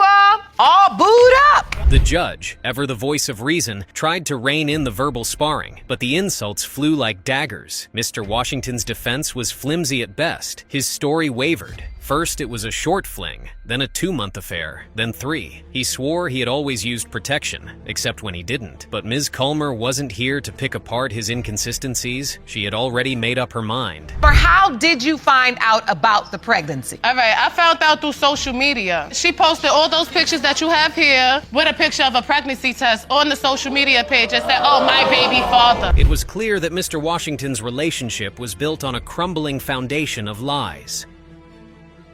Ms. Steinhardt told the court that Mr. Washington had been telling everyone that she was pregnant with his baby, but Mr. Washington denied having such conversations. And then his defender swooped in. Because not once have I ever heard that came out from his mouth and from his friends telling me that he said anything like that in that nature. Because he doesn't want to tell you anything. But why would the friends lie for it? Those friends keep it a buck and tell me they see you walking with him outside. So why would they tell me that he's not saying that? And the truth was told. The only path to truth was a DNA test's impartial scientific result. The DNA test results were in. The courtroom held its breath as the judge revealed the answer. Mr. Washington, you are not the father. Thank you. Now have a great day with your life and your baby. She's beautiful, by the way. He's not the father. What began as a quiet claim by Ms. Mitchell quickly transformed into a high-stakes drama. At the center of the storm was Ms. Mitchell herself, a young woman who once trusted her childhood sweetheart, now facing the reality that the man she loved might be denying responsibility for the daughter she bore. Ms. Mitchell, you are here in the court today because you claim your childhood sweetheart stole your virginity, got you pregnant, and is now denying paternity of your 2-month-old daughter, Rylan. Yes, Your Honor. Ms. Mitchell had always maintained that her intimate encounter with Mr. Robinson, her longtime lover, had changed everything. Yet, across the room, Mr. Robinson wasn't buying it. Why? Because, according to him, there were 4 other possible fathers. And Mr. Robinson, in your defense, you claim you doubt paternity because after Ms. Mitchell told you she was pregnant, you found out she was sleeping with 4 other men. Yes, Your Honor. She recalled how he had once pressured her to take a step she wasn't ready for. A moment that, in retrospect, had set in motion a wave of events leading to her pregnancy. Yet, Mr. Robinson insisted that their relationship had been a one-time, unprotected hookup. A fleeting moment rather than a lifelong commitment. Mitchell, explain to the court, how did you get yourself in this messy situation? Well, Your Honor, we hung out a few times and he pressured me to have sex with him, and I said I wasn't ready yet. And so then I was hanging out at these apartment complexes and we hooked up and had sex. I lost my virginity and I found out I was pregnant 3 weeks later. What made the situation even more explosive was the revelation that, shortly after Ms. Mitchell informed him of her pregnancy, whispers began circulating that she had been involved with 4 other men during the period of conception. Ms. Mitchell was furious. She demanded to know where these rumors had started. Your Honor, she had one of her friends she grew up with inboxed me and her on Facebook and said, "I'm not trying to start no drama. I thought I'd let you know that she had sex with 4 other guys." Okay? But there was one thing she did know. When she gave birth, Mr. Robinson was nowhere to be found. Oh, but he had an explanation for that, too. According to him, the reason he wasn't there for his daughter's birth was that he was in jail. So let's fast forward to the birth. You have the baby. Is Mr. Robinson with you? No, but his sister was. His sister came? Yes, I sent my sister. So he wasn't at the, you sent her? Yes, because I had got arrested the night of, I'm not gonna lie, I'll be 100% honest with you, Your Honor. So I said, Erica, I said, will you do me a favor? She said, what, bub? I said, will you make sure you go to the hospital for me? Ms. Mitchell's mother wasn't letting that slide. She stood up, armed with receipts of her own, a paper, a date, cold, hard proof. Turns out that Mr. Robinson wasn't arrested until 2 days after the baby was born. So where was he on the day of the birth? Nowhere to be found. I want to hear from her now. Please step up. My name's Diana Mitchell, and this is my daughter. And hope was raised better than to lay around sleeping with men. I have no clue where they come up with that. No clue whatsoever where they come up with 4 men. Mr. Robinson also came with his own witness. And it didn't take long before the case turned into a shouting match. Mr. Robinson and his witness claimed Ms. Mitchell is immature and detailed heated exchanges and moments of raw confrontation. You were arrested on May 9th. Your Honor, no. I was arrested 5/8 of 2014. In the morning. Okay, but she was born on the 7th. At 10 o'clock on the morning, I was arrested, okay? And that was the day the file, I have more than just one charge that they picked me up on. The back and forth was exhausting. Accusations flung across the room, voices rising, tempers flaring, and then the judge had had enough. She slammed the courtroom back into order, reminding them all that none of this drama mattered. Not the Facebook gossip, not the he said she said, not even their childish back and forth. What mattered was the innocent little girl caught in the middle. Who cares? Yeah, nobody cares about that. Who cares? This is just getting ridiculous. You all in this Facebook and this, if you all would have just stayed on Facebook instead of laying down in the bed with no protection, we wouldn't be here. You all want to talk about Facebook all day. The turning point came when the DNA test results were finally presented. The room tensed. Ms. Mitchell held her breath, waiting for justice. Mr. Robinson stood still, ready to confirm his doubts. Their witnesses watched with quiet anxiety. Mr. Robinson, you are the father. Mr. Patterson stood firm, his jaw tight, his eyes locked onto the woman he once trusted. He wasn't just here to clear his name. He was here to defend the bond he had built with a little boy he had called his own for 4 years. Mr. Patterson, you opened your case today to prove that you are 4-year-old DeMarcus Patterson Jr.'s biological father. You named him and have cared for your junior since birth and are furious the defendant now claims another man is his father. Ms. Knight, on the other hand, looked composed, but the slight twitch in her fingers gave her away. She had a secret, one that could shatter everything. And she knew that once the truth was out, there would be no going back. Ms. Knight, you testified that even though your son has Mr. Patterson's name, it does not change the fact that you are unsure he is DeMarcus Jr.'s biological father and another man could be. Is that correct? Yes, Your Honor. Patterson had done everything a father should do. He was there when DeMarcus Jr. took his first breath. He gave him his name, rocked him to sleep, and played the role of a proud father. And now, the woman he had once loved was trying to rip that all away, claiming that another man could be the boy's real father. Mr. Patterson, you testify you've been there since day one. Please explain. I've been there since birth, since he came out the womb, since he entered this world. When the doctor first, held him up and finally gave him to him, I witnessed him just completely quit crying and looked me dead in my eyes, and that's when, at that moment, I knew. Ms. Knight didn't deny it. In fact, she admitted outright that she had told Patterson from the beginning there was a chance he wasn't the father. But back then, wrapped up in his love for her and the excitement of impending fatherhood, Patterson had dismissed the doubts. He had believed what he wanted to believe. Now, standing before the judge, he realized just how much of a mistake that might have been. When I got pregnant, that there was a possibility that I could be pregnant by someone else.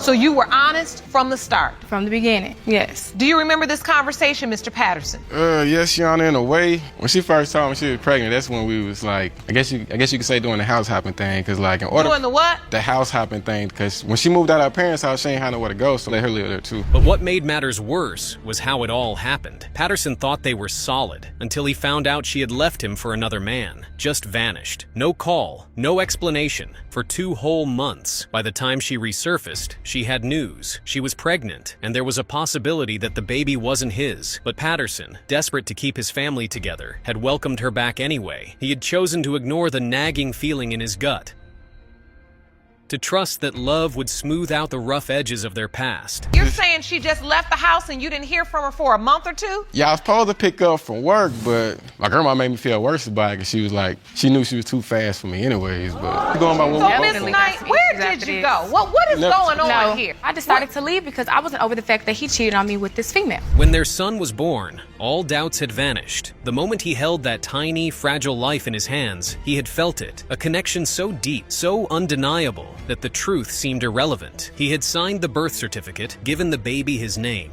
and sworn to be his father, no matter what. Time to go to the hospital. He hopped up. All right, let's do this. So we was in the hospital that whole day, had the baby. He didn't get to cut the umbilical cord because the doctor took it upon himself to cut it. Yeah, he did. But that was it. When he had the baby, DeMarcus looked over, said, "That's my baby. We ain't naming him no Christian. We naming him DeMarcus Patterson." Now, 4 years later, Ms. Knight had the audacity to turn around and question what had already been sealed in Patterson's heart.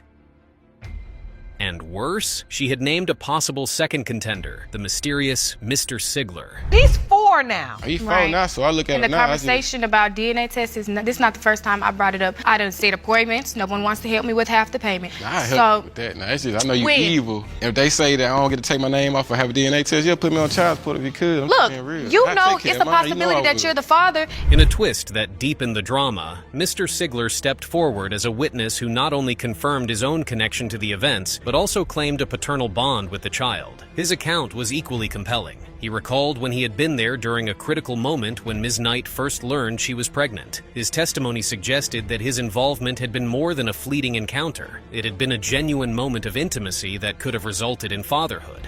Yes, ma'am. Do you believe you are DeMarcus Jr.'s biological father? Yes, ma'am. Yes, Your Honor. You do? Yes, Your Honor. Why do you believe that? In the midst of me and Caitlin having dealings or intimacy, I was the one who told her she was pregnant. And when I told her she was pregnant, she say, "Well, if you feel like that, take me to the clinic." So I did. But love doesn't erase biology, and the court doesn't deal with emotions. It deals with facts. As the moment of truth arrived, the judge held the results in her hands. Patterson stood frozen, his heart pounding. Ms. Knight shifted uneasily, as if she suddenly wasn't so sure she wanted to hear what was coming next. The biological father is Mr. Sigler. This was a mess, pure, unfiltered chaos in the courtroom. It all started with Mr. Pitchford Kendricks, a man determined to prove he was the biological father of baby Javier. He stood in court with a carefully prepared basket of baby essentials, convinced that today was the day he would claim his son. Mr. Pitchford Kendricks, you opened your case to prove that you are the biological father of the defendant's 2-month-old son, Javier. You claim she is denying paternity only because she wants to be with another man and needs him to be the father. But across from him, Ms. Saavedra stood unmoved. She wasn't buying his claim, not for a second. At the heart of the matter was a 2-month-old baby, Javier, whose biological father was up for determination, and the stakes could not have been higher. Ms. Saavedra, you admit you allowed 2 men into your bed at the same time, but you are convinced that Mr. Pitchford Kendricks is not Javier's biological father. Is that correct? Yes, Your Honor. Mr. Pitchford Kendricks started with determination etched on his face. Growing up without a father in the tough streets of Detroit, he had long vowed to break the cycle of abandonment. Now, armed with the hope of finally being a father himself, he claimed that he was Javier's biological parent. His case was more than just a legal battle. It was a deeply personal crusade to prove that he could be the guiding light his own upbringing had lacked. Proving paternity is extremely important to you. Yes, is that Your Honor. correct? Yes, Your Honor. Please explain. Well, Your Honor, I grew up in the streets of Detroit, no dad in my life, and I just want to make sure that my son doesn't have to grow up like I did. And That's a beautiful basket there. You brought that for your son once you prove your case? Yes, Your Honor. She openly admitted that 2 men had shared her bed during the time of conception. Yes, 2. But she was absolutely certain Mr. Pitchford Kendricks was not the father. His presence in her life, she argued, was nothing more than a regrettable mistake, one she had already moved past. Then came the revelations that made jaws drop. Me and Greg met each other through he was dating a roommate of mine. And he came over one day. We did end up hitting it off, and we was cool. Ended up having sex. Okay, that's Three's Company, right? Y'all too young to know that show. Speaking of Three's Company. Yes, that's what I shouted too. This wasn't a simple case of a one-night stand or a fleeting romance. No. This was a decade-long entanglement that spiraled into something far more complicated. It turned out that Mr. Pitchford Kendricks had originally been involved with Ms. Saavedra's roommate. From there, things took a bizarre turn. He introduced Ms. Saavedra to his cousin, and soon after, a love triangle, or rather a love mess, was born. But hold on, because it gets even messier. And we became friends. You know, I was still kind of talking to her friend. You know what I'm saying? So oh, you still with the friend? Yeah. Right. After that, you know, I hooked her up. She asked me, did I know anybody else, you know what I'm saying, that she could hook up with. So who did you hook her up with? Well, a half cousin of mine. According to Mr. Pitchford Kendricks, he played by a certain set of rules. During the threesomes, he used protection, out of respect for Maurice, because in his mind, that was the respectful thing to do. Then came that night. Maurice was out with another woman, and Ms. Saavedra wasn't happy. Furious, humiliated, and seeking revenge, she called Mr. Pitchford Kendricks over. This time, there was no protection, no rules, just raw emotions and a desire to even the score. And now, here they were. When they have their little disputes or whatever, he be cheating and all that, she called me crying and stuff. And, you know, I had to go over there and kind of help her cheer up and stuff, you know. So you're saying you did the threesomes, but then you also would go over and sleep with her by yourself? While he was at work. Mr. Pitchford Kendricks was convinced this was the night Javier was conceived. Ms. Saavedra? She dismissed it entirely. According to her, the timing didn't add up. She conceived in May, she argued, and by then, her involvement with Mr. Pitchford Kendricks was over, but he wasn't buying it. At the times we had threesomes, I was trying to respect him, you know what I'm saying, so, and wear a condom, but I kind of liked her, you know, from the first time I had seen her and stuff, so. But Wait, so what are you saying? So when you had the threesomes with your cousin and her, you would wear a condom? Yeah, for respect for him. Because that's respect. Yeah. What do Maurice think? Well, in a statement to the court, Maurice didn't find the whole situation funny. He felt cheated and used, but he agrees with Mr. Pitchford Kendricks. The child isn't his. Despite his anger, Mr. Pitchford Kendricks felt no guilt. We have a statement from your cousin Maurice. Your Honor, he even thought I was It says, last year Mercedes and I got into it because she thought I was having sex with another woman, which I wasn't. In retaliation, she had sex with my cousin Greg with no rubber. Shortly after, she comes up pregnant. I found out that they had been having sex behind my back for years. Since the dirty mess has come to light, I don't think her son is mine. He looks like Greg. As the tension reached its peak, the judge had heard enough. It was time for answers. The DNA results were in. The courtroom held its breath. Mr. Pitchford Kendricks sat forward, gripping the edges of his podium. Ms. Saavedra folded her arms, confident in her stance. The judge read the results. Mr. Pitchford Kendricks, you are not the father. The courtroom was thick with tension. On one side stood Ms. Hawthorne, furious and determined, her eyes locked on the man she once called her high school sweetheart, but whose name has now changed to Deadbeat. Ms. Hawthorne, you are here today because you say your high school sweetheart, Mr. Brown, is a smooth-talking deadbeat who got you pregnant 3 years ago and is now denying your baby. Is that correct? Yes, Your Honor. On the other side, Mr. Brown stood defiant, shaking his head like he wanted to be anywhere but there. He maintained that even though the two had shared an intimate moment, the circumstances were far from clear. Still, he wanted to prove that the accusations against him were untrue. Mr. Brown, you say Ms. Hawthorne is a desperate liar who will say and do anything in order to have a family with you. You claim there is no way you could have fathered her child, and you intend to prove that today. Is that correct? Yes, Your Honor. She claimed that the man she once adored abandoned his responsibilities after their brief, intense encounter years ago, leaving her to raise their 2-year-old son, Chase, alone. With her reputation on the line and financial demands mounting, she demanded justice in a case that had quickly evolved from personal betrayal to a public show. Why do you say Mr. Brown is a deadbeat?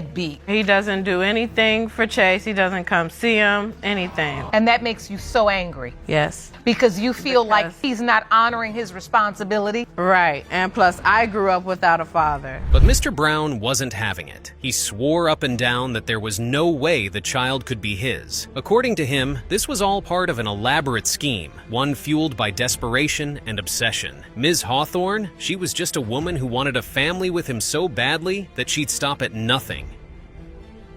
But Ms. Hawthorne had her own version of the story, and it was about to get messy. Hawthorne says you acting like a deadbeat. Why? Your Honor, this baby isn't mine. I desperately believe that she's emotionally attached to me, and she desperately wants to have a family with me. It's not true because me and DeAndre, we were in a relationship. We were high school sweethearts. You know, I was all about him. She had given everything to this man. They started young, their love budding through the screens of their phones, a classic online romance that somehow found its way into real life. She lost her virginity to him, trusted him, built dreams around him, and then he cheated, repeatedly. The heartbreak was unbearable, but even after it all, they still found themselves entangled in each other's lives, and that's when that night in the backseat happened. It was in December 9th of 2015. You all reconnect, or did you get back together? What happened? So I was pretty much leaving my significant other.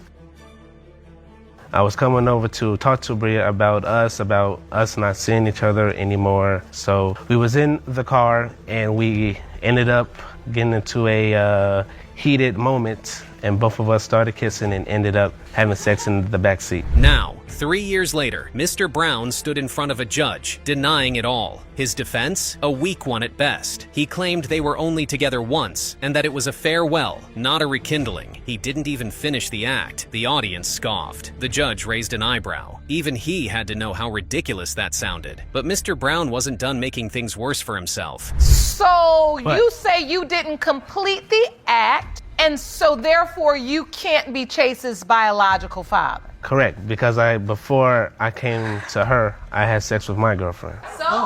What? Okay. You had sex with your girlfriend before you came to see Miss Hawthorne? Correct, Your Honor. It doesn't make any kind of sense to me either.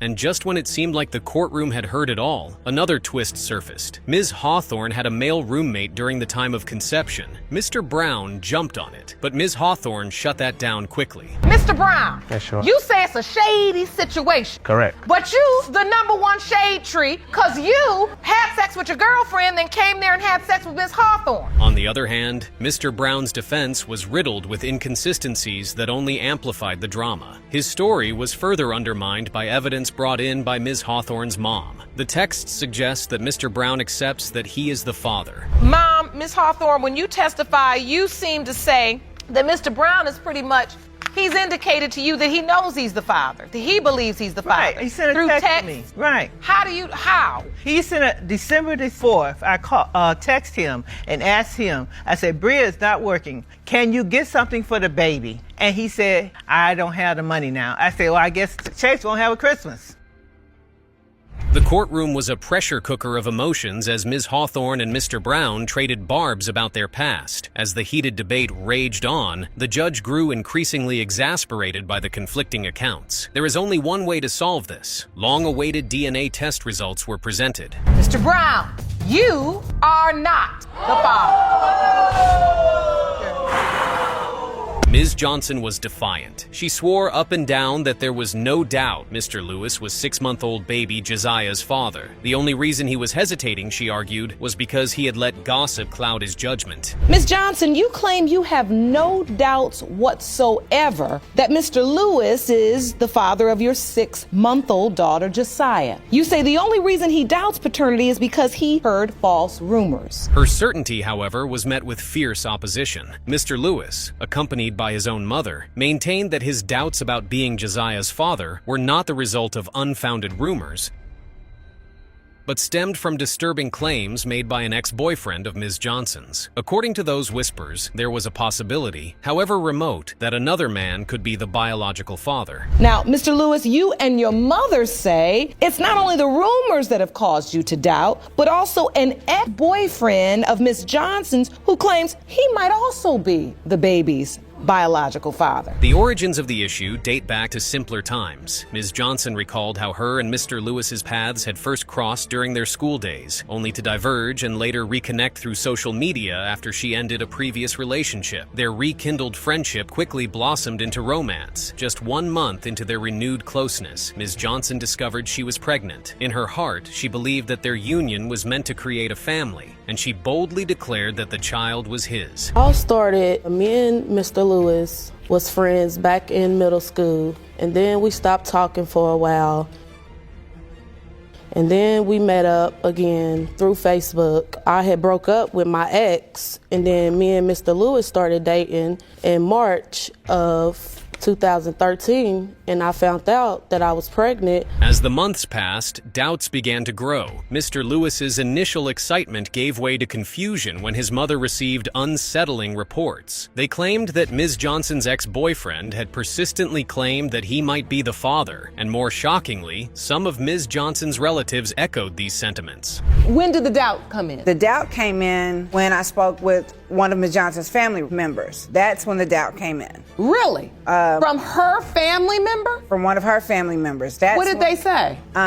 She had told me that my son could be the father, and she also said there could be others that could be the father. When Mr. Lewis found out that Ms. Johnson was pregnant, he had been present. He went to the hospital with her and all. But then when it was time to have the baby, Ms. Johnson turned into a different person. He was aware of. Made sure he got there. After she had the baby, he found out through the relative that she had the baby. She had already had the baby maybe 3 days when we found out. Wait a minute. So you say you had no doubt that he was the father of your child, right? Yes, Your Honor. Yeah, my jaw dropped to the floor too. That is some cruel and unusual punishment. Instead of clearing Mr. Lewis's doubts, she decided to punish him for it.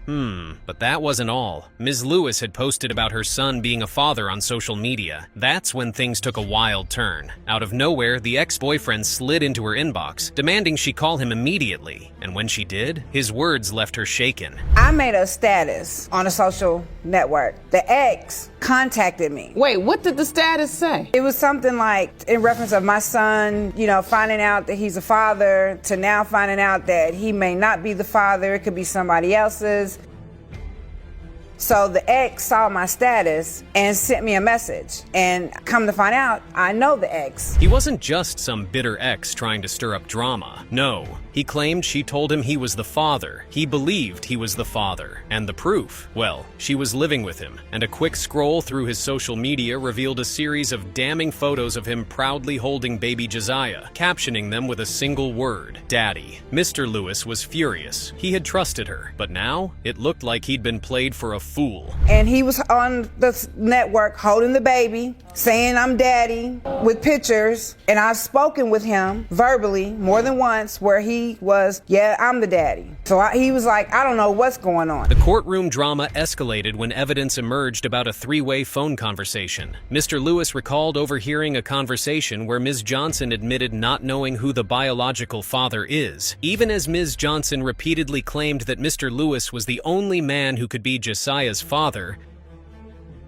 The murmurings of alternative possibilities had brought doubt that was almost impossible to dispel. One day, I think it was in March, we had a three-way conversation. She didn't know I was on the phone, and I actually heard her. He asked her who the father between me and Derek, and I heard her say, I don't know. Okay, let me hear that again. You were on the phone. Yes, she had me on mute. This wasn't just about rumors anymore. It was about control. Ms. Johnson had been willing to keep a man away from his child just to make a point. But had she miscalculated? Because if that DNA test came back not in her favor, she'd have a different problem. The moment of truth had arrived. Mr. Lewis, you are Josiah's father. Heartwarming moments on paternity court. Mr. Doris, you are his father. Take me, Damn. Get that up out of here, boo. What you do? That's pretty good. I love you, man. You are the father.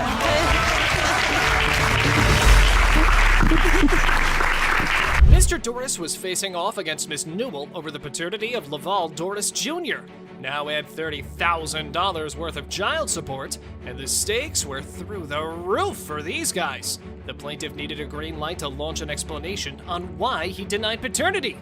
Well, we were here for it. I was about 11, 12 years old, and I was riding a bike with no seat on it, and my brakes went out, and I flipped over the handlebars, and the poles went up into my groins. I was in the hospital for 37 days. I had to learn how to walk all over again. The doctor told me it's a possibility that I won't be able to have children.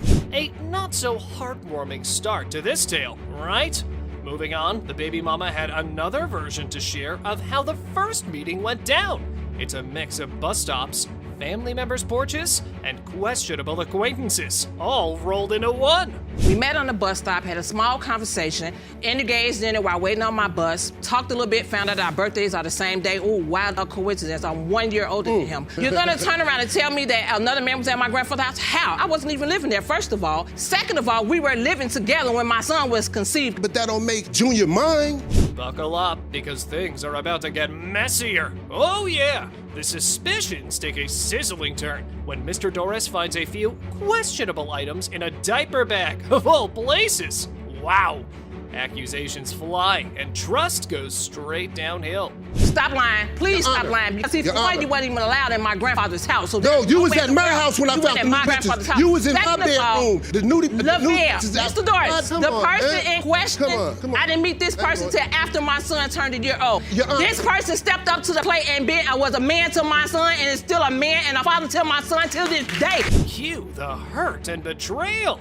Baby mommy straight up denied that it was her in those pictures, but the bell had rung, and baby daddy started connecting other dots, starting from the guy he had seen around Miss Newell. So from that point, you didn't trust her? No more. At some point, you said you saw her with another man? Yes. And when was this?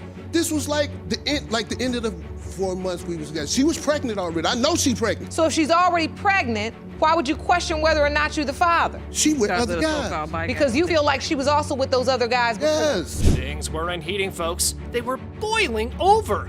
Arguments escalate over phone calls, state lines, and the alleged Facebook post. Mama was adamant about the other man stepping up as the father, but that didn't sit too well with the plaintiff. This man walked in and stood up and be the dad to not only his son, but a son that I had before him. And still to this day, this man don't care what nobody says because he potty trained him. He taught him how to walk. He taught him how to be a man. Not this fool, but him. So yes, he's gonna continue to stand up and say that he's my son's dad. And still to this day, my son acknowledges him as his dad. In the middle of all this paternity turmoil, the baby daddy ends up revealing how he drove from Alabama to get Lavelle. Even though he had his doubts, he still came to get him.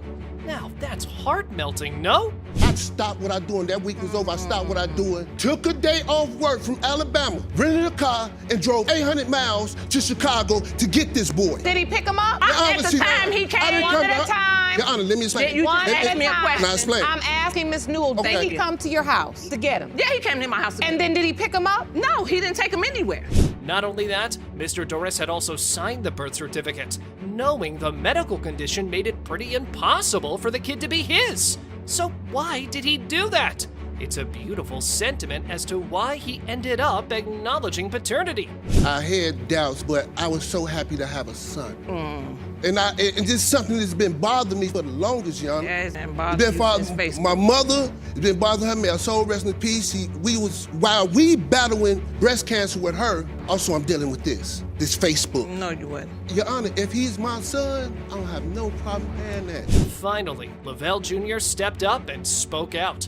Now, he had a fatherless life, which is no easy feat to accomplish. And listen to him. The supposed baby daddy couldn't help but appreciate the guy. What I'm trying to understand from you, Mr. Doris, is there is a level of adoration for this young man that you have, and I'm trying to understand, is it because you love the fact that he's your namesake, he's a handsome, smart young man, but you still have doubts? Or do you even really have a doubt? Well, the game-changing moment was here. The judge had the results, and whether those results would be the key to solving this decade-long mystery or not, well, that was about to be seen right now. Mr. Doris, you are his father. Take you, Damn. Get that up out of here, boo. I love you, dude. That's pretty good. I love you, man. Mr. Milner insisted that he had been led down a garden path, believing he fathered Miss Heath's son. Now, he loved the baby boy, but the paternity doubts were a real thorn on his side. It's a case filled with love, doubt, and a dash of deception. I feel like she been deceiving me because when I first met her, I told her straight up what I want. And that is, I want a family. I want to be a family man. I'm done ready in the streets. I'm really tired of that. And I feel like at the time, as soon as I said that, the light came up above her head like, bing, I got me a duck. You heard me? I'm finna go ahead and pluck this man for whatever I can. And that's why I'm here. I really need this test. Now imagine the plaintiff, the self-proclaimed family man, met Miss Heath, who might just be a mastermind in the art of deception, or so he said. Their relationship began like a rom-com script, filled with the underlying sarcasm and doubts the size of boulders. We was over there, I was riding with a friend. She was with a family member. Her little family member done stopped my homeboy. And that's when I seen her. Ooh, wait, let me get this little thing. I just moved to Texas, you hear me? I'm from Louisiana. And then when I seen her, and I needed something, you know what I'm saying? I needed to be a female to talk to and get to know. Well, okay. It wasn't just that easy, though. As we dive deeper, we get to know that Mr. Milner, the hopeful father, started questioning the speed of it all. Yep, the pregnancy took only a couple of weeks, and that gave him whiplash. I was excited. Then I started having doubt. I'm like, dang, hold up. He didn't have a response, Your Honor. And what made you say, hold up? Sure, we just met. And you pregnant 2-3 weeks later? His family members is the reason why. No. Yeah. Oh, so this happened quickly after you met. It was very quick. Quickly. We met was August. You pregnant by that. August the 14th. It's time to spill the tea on how the baby mama ended up pregnant. And oh boy, it's a whirlwind romance. They barely had any time to binge watch a series together before she dropped the pregnancy bomb. His reaction? Well, he went from elation to serious contemplation. I kept trying to make sure with my doctor that I had the conception dates right. When the date got moved back, I was like, maybe it could be another the other gentleman. I thought you all were in a committed relationship. It happened prior to Mr. Milner. That's why I don't understand. I understand his doubt, but I don't understand the fuel to his fire is like I cheated on him. I did not. With all the pestering doubts, the baby daddy still signed the birth certificate, and his justification will make you feel all the right feels. However, condom fiascos, calendars, and intimate encounters turned into a tangled web of uncertainty. Was it a love potion, or just a series of unfortunate events? It could be mine. I don't know. Well, I'm just, at the time, I love her. And I want that family. And when I see him, I want a son. I already got 2 daughters. I want a son. I want that more than anything else. But you have this doubt that just won't go away. It won't. Well, the battle continues. Mommy was claiming she had not thrown caution out the window. But guess what? Judge Lake had proof of Miss Heath deviating from her statement recorded earlier. Uh-oh.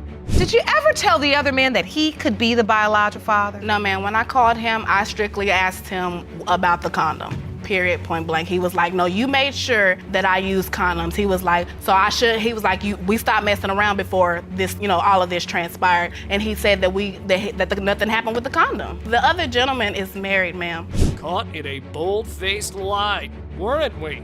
Well, we bet baby mama did not see that one coming. But hold on, because it appears there was one more key piece of information missing as well. The other guy was in a committed, married relationship too. Wow, woman. Your Honor, while I was messing with this gentleman, I was not aware that he was married until my relative came to me after I had already started a relationship because we never treated it as such. She said, well, he's still messing with his wife. I was like, well, why you didn't tell me this prior? Because I don't mess with married men. That is not my cup of tea. The suspense reached its climax. It was time to spill the beans on the DNA result. Will there be new heartwarming beings for these guys? Or more sorrow? We are about to find out. It has been determined by this court. Mr. Milner, you are the father. Hey!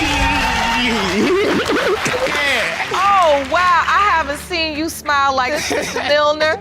That feel good, feel great. A long-lost father and a daughter duo finally meet after 25 years of separation. Their quest for the truth was riddled with suspense, and the DNA results held the key to unraveling this family mystery. Let's dive right in then. All right, so Ms. Garcia, why are today's results so important to you? Since I was 16, I felt lost. A part of me just disappeared. I felt empty.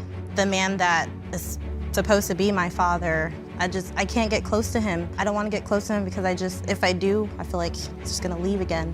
While the daughter narrated how her life had been with a father, Mama couldn't help but get tearful.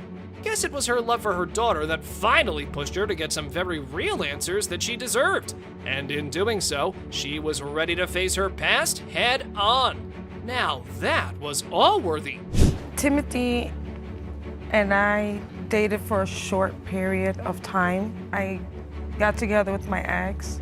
I didn't find out I was pregnant till after I got with my ex. There was a possibility that, it could be his or it could be Timothy's at the time. Without waiting any further, Judge Lake brought in the man this mother-daughter claimed could be her father. Better get some tissues ready, people, because you are gonna get misty-eyed. Moreover, the way the guy got to know about her daughter's existence was one heck of a way to find out. That's for sure. So take me to that day. How did you find out? What happened? Basically, I was on Facebook one day and I ran into, this face. And I'm like, this girl looks familiar, So I decided to reach out to her, to, touch base. We started communicating then. Missed the concentration. She comes out and she's just like, I have your daughter. Talk about people you should know. Next up, Ms. Sanchez sheds light on how she and Mr. Brent first met. They lived close by, and things took off from there. However, the situation took a nosedive when baby mama pulled the disappearing act on the defendant. But by that time, the bun was in the oven, ready to be cooked and served. How long after that did you find out you're pregnant? When I went to a gynecologist, I was already like 2 or 3 months pregnant.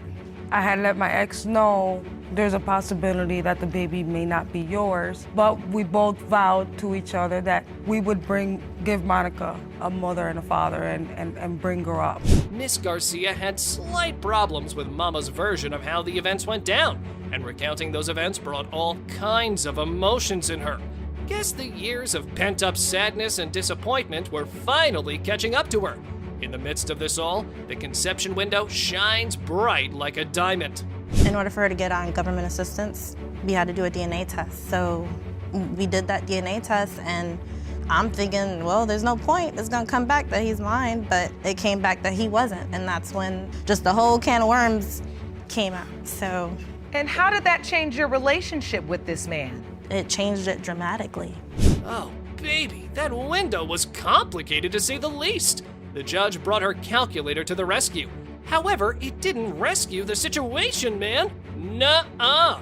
The math wasn't adding up, and it showed on the poor daughter's face. Miss Sanchez, were there any other men you were dating at that time besides the man you were with and Mr. Bryant? Because we just added this up, and it doesn't add up. I know. So, Mr. Bryant, what are you feeling? Like I said, it don't add up. That's sad because she's lost here, not knowing who her dad is. What little hope the daddy and daughter had seemed to be slipping right out of their fingers. And yet the defendant had established a fatherly bond with Miss Monica as best as one could in the last couple of months. Monica, I know this has been a difficult day of testimony, hon. And after hearing everything that's been set forth today, what are you thinking? What are you feeling? Well, now I just have a whole bunch of doubt. Like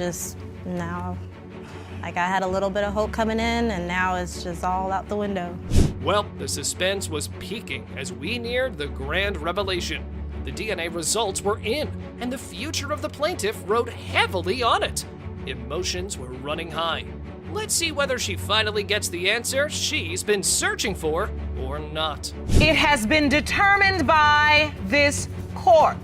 Mr. Bryant, you are the father.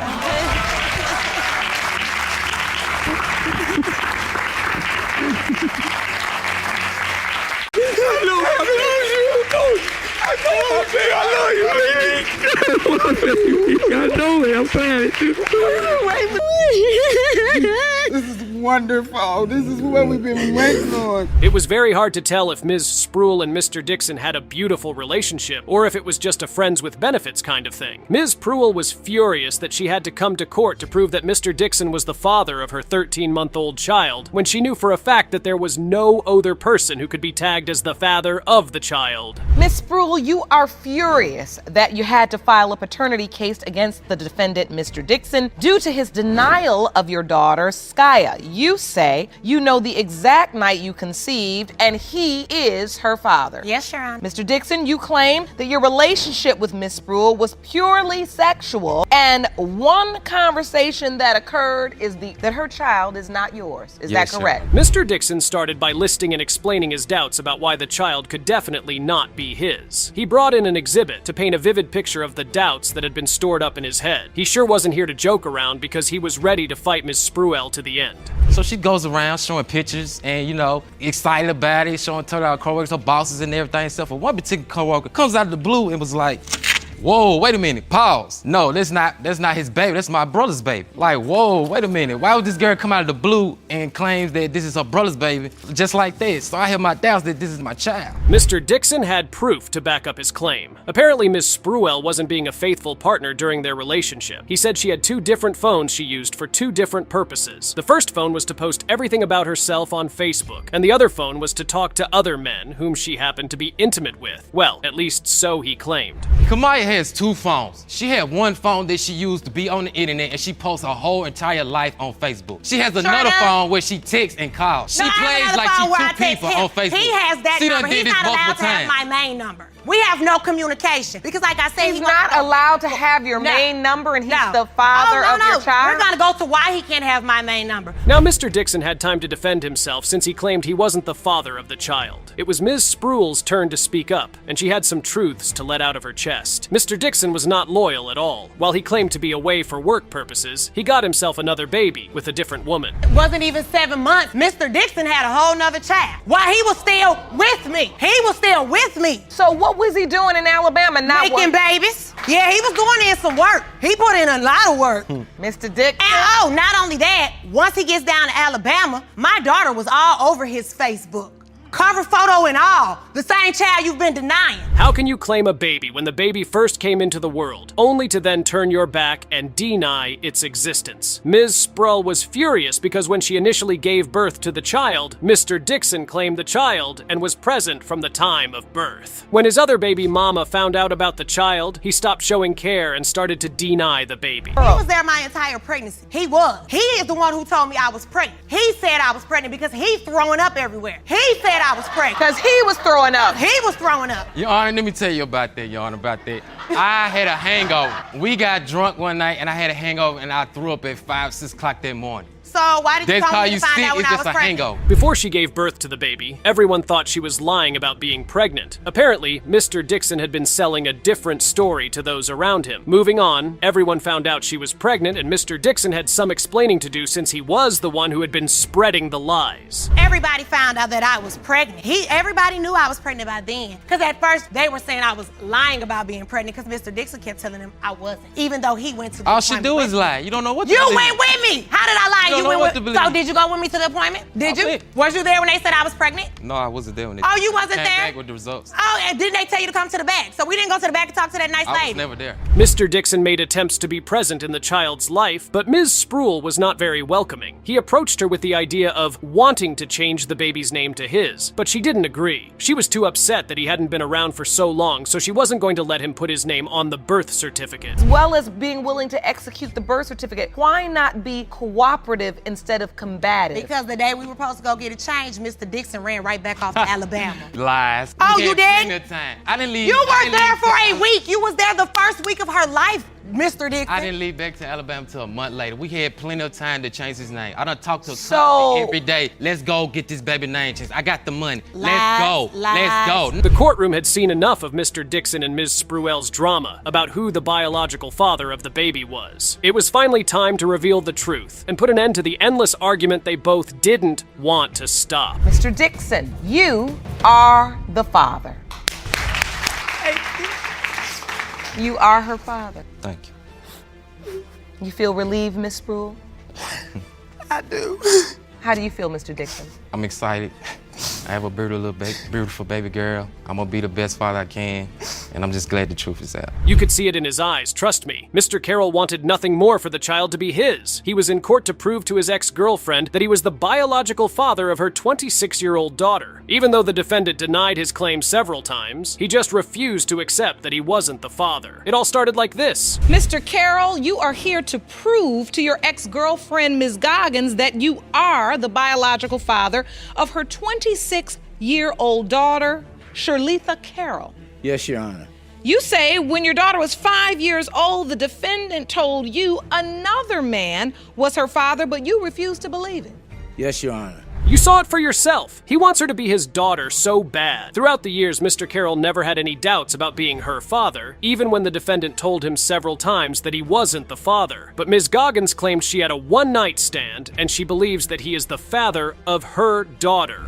Jesse, we were basically broken up, and then I end up going to her father saying that I needed someone to talk to, so me and him end up having sex, and I knew that it was the one-night stand, the hairdresser, and he said that I told him 5 years later, which it wasn't 5 years later, because when I was pregnant with her. If he was hoping to convince Ms. Goggins about being the father, he definitely failed at that. Her mind was fixed on the fact that he was not and could not be the father of her child. Mr. Carroll recalled their relationship being shaky at the time, and throughout their time together, Ms. Goggins never told him she wasn't his child. First of all, me and Tina at that time was still in a relationship. It was just shaky. Lily was 5 years old, and she came over my mother's house, and she told me that she had something to tell me. And she told Lily would go off. She's 5, so she's trying to go off or whatever. She was like, no, Lily, I want Lily to hear this. You know, when she told me Lily was not my daughter, Lily was standing right there because I will never forget the face that she had. Moving on, Ms. Goggins remembered the period when she gave birth to her daughter. Mr. Carroll was in the hospital, and he cut the cord. But the moment he saw the baby, he asked Ms. Goggins whose child it was because she was too light-skinned. From that moment on, Ms. Goggins decided that the baby could not be his. Every room with me, you seen her and you said, wow, whose baby is this? She's so white. I knew from there that who Shalitha belonged to. No. After I left the hospital with Shalitha, I said, Shalitha is not your child. You never wanted to listen to me saying that it wasn't your child. Who's and on the birth he certificate? signed I received the birth certificate. I seen Jesse's name. Wow, he signed his name on the birth certificate without her knowing? How desperately does he want to be the baby's father? Anyway, Ms. Goggins told the judge that on so many occasions, she told him that the baby was not his, but he just wouldn't listen. He even gave the child his own nickname. That's why I'm here today, to show people that Lily is. She doesn't look like you. She looks just like her dad. Look, she got my name on that birth certificate. That's my name. She got my name. You put it on there without my consent. I gave Lily that name, Lily. That nickname, I done that. Lily was my daughter. That's my nickname. That Shalitha is my family. That's her name from my family. But it didn't come from you. It's my people in my family, No, it's not. The back and forth between Mr. Carroll and Ms. Goggins was getting too much, so the judge decided to ask the daughter in question if she had ever felt the presence of Mr. Carroll in her childhood. Here's the reply she gave to the judge. Your Honor, yes, I have, but to be honest, Jesse haven't been in my life. You know, I'm just going off of pictures. You know, basically, pictures, he was there. He was with me as the father, with me and my sister. He was in the home as a family. But as time went on, I was with the other guy, which I have proof right here. I was with his family. Well, that complicates the whole situation. At least she told the truth. Ms. Goggins wasn't the only one who believed that he wasn't the father. Mr. Carroll's wife also believed that her husband was not the biological father, and she couldn't understand why he couldn't let go. Ms. Goggins she told him years ago that she was not his daughter. And the only way I would know, because I came into the situation after the 5-year period, somewhere in there, which was, I never would say anything like that to Shalitha. Why? Because I have my own children. I'm the one brought us here today because I think she should know. Now that's one plot twist I didn't see coming. If he isn't the father of your child, why send him a letter thanking him for accepting the child? Something doesn't sound right. Anyways, Judge Lake heard enough of their testimony, so she determined that DNA was vehement in this paternity conflict. Here are the results. Mr. Carroll, you are her father. My baby.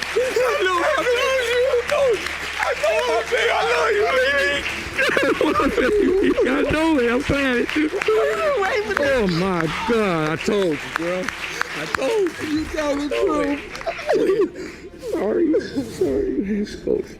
Sometimes, you can only imagine what goes through the minds of some parents to make them make certain decisions. Mr. Harrison was suing the defendant for paternity fraud because he claimed he signed the birth certificate for their child under false pretenses. He also believed the defendant was never faithful throughout their relationship. He opened his case like this. Mr. Harrison, you are suing the defendant, Ms. Grant, for paternity fraud. You've also petitioned the court to remove your name from the acknowledgement of paternity document for 4-year-old Aaliyah Harrison because you claim you signed it under false pretenses. Yes, Your Honor. He couldn't hide his anger at all. He claimed that the man she had an affair with was a friend she had known for over 15 years. Mr. Harrison and baby mama had been together for 8 years, and throughout that period, she was intimate with the other man. She had this affair with this person for 15 years. I've only been with her for 8. So this goes way before we were ever even together in the first place. So after 8 years with her and a previous child before the one in question, we have already had a child together. So she has been cheating on me literally the entire 8-year span that we were together, including the time of our first child.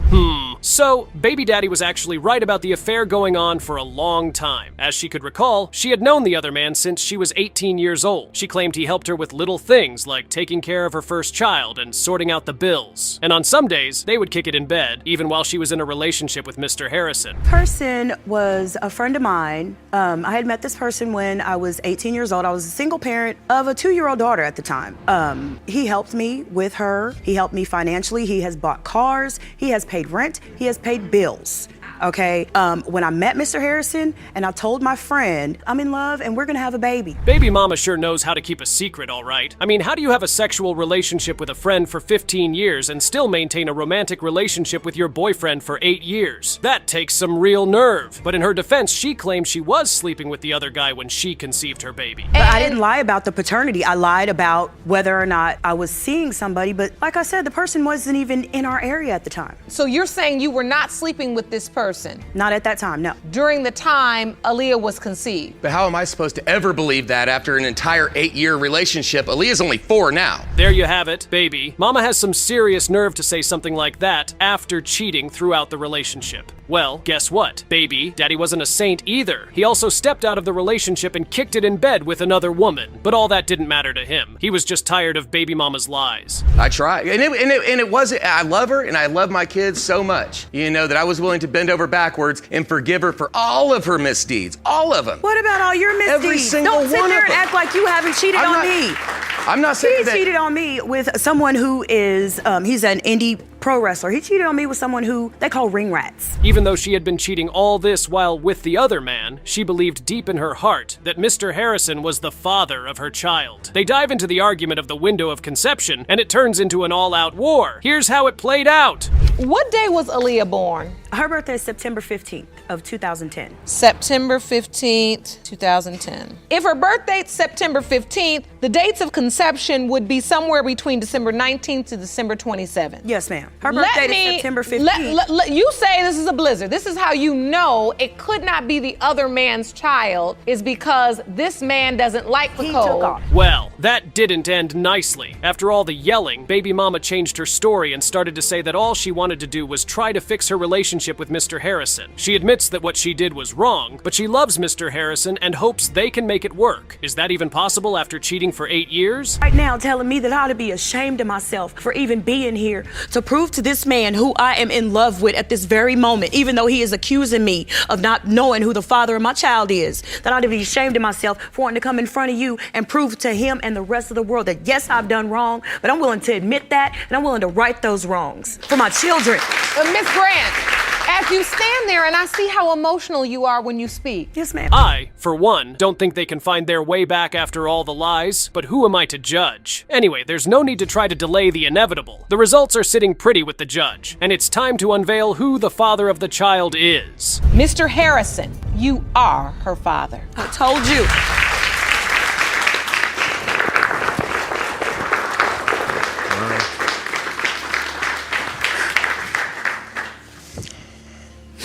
I'm happy.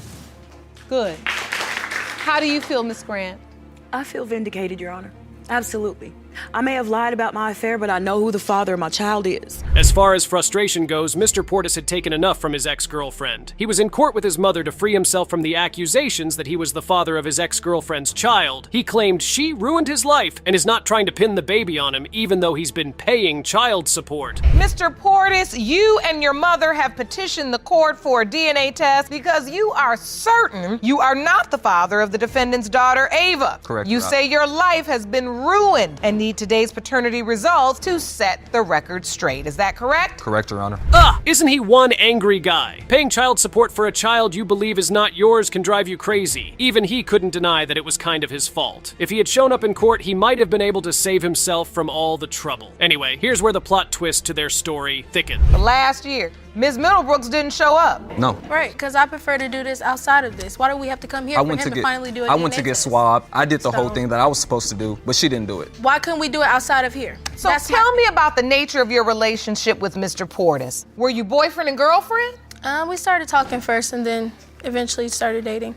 As if that wasn't enough to bring down the roof of the courtroom, Ms. Middlebrooks had another boyfriend while she was messing with Mr. Portis. And when he found out, he wasn't going to stick around to find out if he was the father of the child. After she got pregnant, a letter she sent them. Wait a minute. I sent the guy a letter telling him that I was pregnant, letting him know what was going on. Hold on. Wait a minute. This is exactly why young people don't have no business making babies. You can't even tell the story to make no sense. Right. Miss Middlebrooks, what was your relationship with this other guy? We were dating. When? Before. Basically, Ms. Middlebrooks was bouncing from man to man, and when she found out she was pregnant, she decided to tell the other guy about the pregnancy through a letter. Mr. Portis, on the other hand, didn't believe her when she reached out to him and said she was pregnant. When I found out I was pregnant, I called him. He was distant after I found out. When was there a relationship? I mean, when were they? Did I have intercourse with you? Were I with you? No, I didn't think so. Well, nobody talking to you. So I'm talking to you. Well, I ain't talking to you. Hold on, ladies. I mean, if he didn't believe her about the pregnancy, there was no way he was going to show up for the doctor's appointments and the child's birth. Now, this is where things start to sound mysterious. Mr. Portis wasn't present at the birth, but her ex, whom she told she was pregnant through a letter, was present all the way. Who was with you at the birth? My ex was. He stepped up. Oh, wait. But she wasn't messing with the ex, though. Yeah. When I had her, yes, he was there. So he was away, and then by the time you had the baby, he was home. Yes. And he was at the hospital. Yes. But you gave And you my son say he opportunity. stepped up. Yes. What? But your son wanted nothing to do was with me holding or her the pregnancy. and all that. You do not know. You're not your son. I'm not in your communicating with business, you. but I'm I'm communicating his with your mom. son. Off! Could the situation be any worse in the courtroom? All this while baby mama had been getting child support from Mr. Portis and her ex-boyfriend. At this point, they need to lock her ass in jail, but that was just the beginning of the revelations. There were more secrets, and they popped out like this. At the time, the only person I knew was the ex. No, I didn't ask that. That's not what I asked. Who did she say the father was? She said the ex. Okay, I already knew that. Son. I said the ex. But I thought it was my son all No, along. hold on. Now you really Hold on. like that? I could tell by the way you were telling that story that you were trying to be evasive about something. But Looks like Ms. Middlebrooks has been the deceiver all this while. She allowed her ex-boyfriend to play the daddy figure role in her child's life and never allowed Mr. Portis to visit the child. At this point, you can't blame Mr. Portis for choosing to stay away. Her lies and deception have gone to another level. You let your ex raise the baby? Ava's too. Is he he was at the hospital? You let him raise her? Yes. Mr. Portis, I want to understand from your vantage point what's happening. She's pregnant. The ex is there. You're just thinking the ex is the child's father. Do you have any contact? Are you calling to check in? What is your relationship at that point? You just completely moved on? Honestly, we weren't talking. She told me to. Oh well, baby daddy's mom sure doesn't like Ms. Middlebrooks. The sad thing about this case was even if baby daddy ended up not being the father of the child, there was a high chance he would continue to pay child support, and that just wasn't on his agenda. I was in training for management, and I didn't know that, like, you know what I'm saying, if I was to miss court, it was going to be this big of a situation. Oh, yes. Now I know. Yes. But I was inexperienced with all this stuff that was going on at the time. This is exactly why I tell people you making babies, you got to understand the system. Yeah, correct. So we're here now. With all of this drama, there's still a very real possibility you're Ava's father. Yes. It was evident that both parties were at daggers drawn, and no one was ready to drop their allegations. Secrets were being revealed in court one after another, but nothing was helping them reveal the truth that was needed. So Judge Lake pulled the strings and decided to announce the result. Mr. Portis, you are the father. I told you. You are Ava's father. Thank you, Your Honor. That is your beautiful little girl. Appreciate it. What do you feel, Miss Middlebrooks? Can you tell me? She knows. Now she knows. And that's a relief for you. That's a relief. I'm so sorry. I appreciate the fact that you crossed the aisle and made an apology.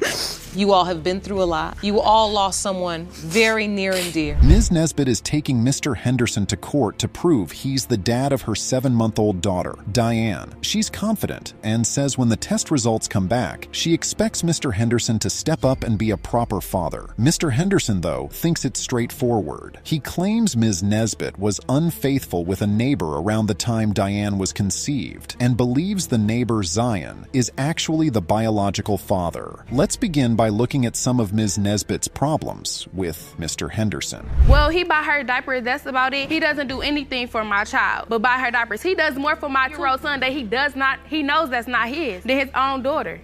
Ms. Nesbitt has another son from before she met Mr. Henderson. It seems Mr. Henderson treats this older son better than the child Ms. Nesbitt claims is his. That's some backward thinking, right? Why look after a kid you know isn't yours and neglect the one who might? I feel that I shouldn't have to take care of another man's baby. But you are taking care of another man's baby, right? Yes, but at this time, I came into this baby's life and already knew he wasn't mine, but I had a possibility that she could have been mine, but she's not, so I felt kind of hurt. So there's a level of resentment. It's obvious Mr. Henderson is acting this way because he's bitter about Ms. Nesbitt cheating during their marriage. It gets even messier when you consider that Mr. Henderson claims he supported Ms. Nesbitt all through her pregnancy with Diane. He even signed the birth certificate without her permission. So wait, you had asked him previously not to sign it? Yes, Your Honor. So Mr. Henderson, you did sign the birth certificate? Yes, Your Honor. Do you remember having the conversation with Ms. Nesbitt that said?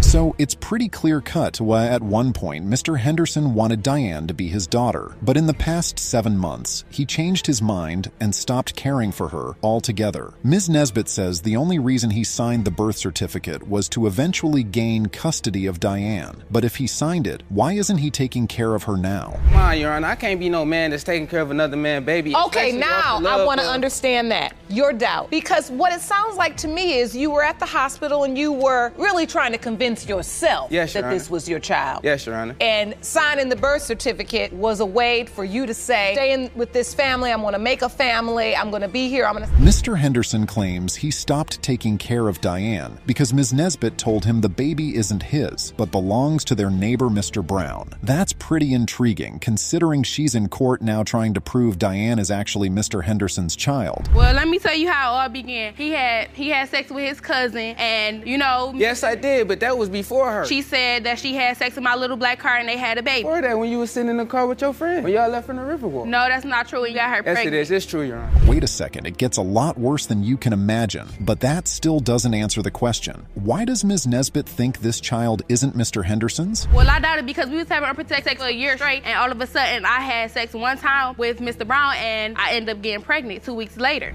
Basically, she's saying she doubted Mr. Henderson was the father because they'd been together for a year without getting pregnant. Meanwhile, she was intimate with Mr. Brown once, and soon after, she found out she was pregnant. Now, let's hear Mr. Brown's side of the story. But you did have a sexual encounter with her. Yeah, one time. It was like birthday sex, that was about it. It wasn't more that she used to always hit me up and text me and all that stuff. I used to text her. It's been going on longer than that. It was more than one It was just birthday sex, that was it. One night only, but we used to always text and stuff like that. I used to hit her up with different female names because he used to be around, so I'd be like, this Nancy, and she'd text back like LOL, you know what I'm saying? Now that's really messed up. Can you imagine being in Mr. Henderson's shoes right now? Listening to your partner talk about cheating on you on live TV is absolutely wild. We had sex the one time? Just that one night on her birthday when her and him got the protection broke? I don't remember protection broke. I was buzzing a little bit, but I don't remember no protection broke. You know what I'm saying? Reminds you, I just came to the comfort that one night because we was chilling, you know what I'm saying? When I was massaging and my hands led to other places and you know what happened after that. Now that's even worse. Ms. Nesbitt is really something for doing that to her husband. When she got pregnant, she told both men they might be the father. Mr. Brown is convinced the baby isn't his. He's so sure he brings baby pictures of himself and asks if he even looks like baby Diane. But that doesn't prove anything. Look anything like you, in your opinion? Nothing like. One day she had told me she didn't want to take the first. She was always asking like, do you mind taking the test? I'm like, yeah. Then one day she called, text me like, you don't need to take no test because I know it's his baby. No, you. I guess she didn't want to hurt Your his Honor, feelings. he's the one that called me. So wait. Now the judge has had enough of this drama. Let's get to the bottom of it. Who is baby Diane's father? Mr. Brown or Mr. Henderson? Are not her. Oh, hey, okay, sit down, Mr. Brown. Your name rhymes with clown, but you're not gonna clown today. Just calm down. Calm down. Mr. Henderson, you are her father. Miss Kavanaugh faked a pregnancy and kept the lie going for weeks. She had a really elaborate way of doing it too. After all that deceit, the paternity test results completely shocked her. Here's how it all unfolded. Miss Kavanaugh, you and your mother are appearing in court today to prove paternity of your 3-week-old son, Malcolm. Now, you claim his biological father is Mr. Bowles, even though you admit to being intimate with another man, Mr. McElliott, during the window of conception. Yes, Your Honor. Now, he's waiting outside of the courtroom, and he'll be joining us shortly. Mr. Bowes goes on to shoot himself in the leg. He says that he had never seen the 3-week-old Malcolm before today. Regardless of this, he claims that Malcolm is not his biological baby. How can one even tell if this is the first time he's seeing the baby? This is an interesting question, especially since Miss Kavanaugh keeps insisting that the baby belongs to Mr. Bowes. I believe Mr. Bowles is my son's father. Even though we wasn't in a committed relationship, we had unprotected sex frequently, and he has not been around. He doesn't ask about my son. He probably didn't even know my son's name was Malcolm until now. And I'm just ready to prove that he is the father because my son doesn't have a voice, so I'm his voice. There's one other person in question, and their sexual intimacy was only once, and with Mr. Bowles. Miss Kavanaugh's mother seems to be more involved in all of this than Miss Kavanaugh herself even. Although Mr. Bowes admits to being intimate with Miss Kavanaugh a couple of times, here is the reason why he is 100% sure about the paternity of baby Malcolm. Actually, when we first met the first night, we had sex of being in her house. It wasn't within 20 minutes. And then, like, probably 3 weeks later, maybe 2 weeks later, I found, like, an open condom wrapper in her bathroom. Well, she had already said that, just because, like, I was the only person she was having sex with, and so. And then the condom that he's talking about, it was my friend's that I worked with. Her and her boyfriend spent the night, and that was that. She said she used it. She said it was with her ex. Well, oh well. Now it'll seem like Mr. Bowes is getting quite paranoid and has started to believe things that didn't happen. On to Miss Kavanaugh. She went on to explain that the first person she told about her pregnancy was Mr. Bowes. She did this simply because she wanted to be in a committed relationship with him, but he did not respect her. All these feelings led her to be intimate with Mr. McElliott. About my feelings. So yes, I did have one encounter with Mr. McElliott, but I felt like I wanted to do that to make him jealous because I want him to see that somebody else wants me and maybe he would want me. This is where Mr. Bowes spills the tea about how Miss Kavanaugh actually lied about being pregnant. They saw one another every day, and she was getting very infatuated with the young man. However, he was not giving her the attention she wanted. This is when she took the initiative. I went to the store, got a pregnancy test, was going to take 2 negatives, turn it into a positive, and when, yes. Take 2 negatives and turn it into a positive? Yes, crack them open and turn them into a positive. Oh, and put 2 of the lines together. So you had a plan to pretend you were pregnant in order to keep him. And then what happened? Well, I took both of the tests, Your Honor, and I went to go eat, and I came back and they were both positive. What a woman. It's interesting that anyone would even think about that. When Mr. Bowes heard about the pregnancy, he did not believe her at first, considering that she was just planning to lie to him about something so crazy. That's a man that truly knows the woman he's with, if you ask me. He added that he did not trust her because he knew that she was intimate with other men, also saying that it's not just one other man she was with, but a bunch of others. I didn't want to have sex anymore until we were in a committed relationship. We fell asleep because I was tired. He wakes me up at 3 o'clock in the morning and tells me he's going to go have sex with another woman. What? Yeah, so you wake her up to tell her that? We wasn't together, so I can leave and go back to my house and do whatever. And yes, I did chase him out of my house because I don't see why you would. Any woman. Any woman. Turns out Mr. Bowes is not an angel after all. He said that to her in her first month of pregnancy. Isn't that something? Regardless of all of this, Miss Kavanaugh still has feelings for Mr. Bowes, which is utterly mind-boggling as it is. After a lot of banter, we finally get to meet the second potential father, Mr. McElliott. So, Miss Kavanaugh, I would say, is a very special one. Me and her, we met, we hooked up and went out to eat or something like that. But ever since... So you took her on dates and courted her and treated her like a lady should be treated? Always. Good. That was definitely a jab in Mr. Bowes' general direction. Mr. McElliott found out about the pregnancy from a picture of an ultrasound Miss Kavanaugh sent, which she insists looks like his mother. What an interesting turn of events. Looks like truly we have 2 possible fathers in court today. Who do you think he looks like? I want to say Mr. Bowles, but you can't always go on looks. But I just have I have a feeling. I would be very pleased and very happy if it was Mr. McElliott's because he would be a good father. But I I just don't know. Do you? The new guy, Mr. Model Man McElliott, added that sure, he signed the birth certificate, but he did that only because the whole paternity thing was beginning to stress him out. It was stressful on Miss Kavanaugh as well. And that made it easier for him to sign it because he absolutely does not mind starting a family with her. However, it gets better. Mr. McElliott spills the beans and shares this with the court. Third party or something that was included in this? Yes. Okay. That's true, Your Honor.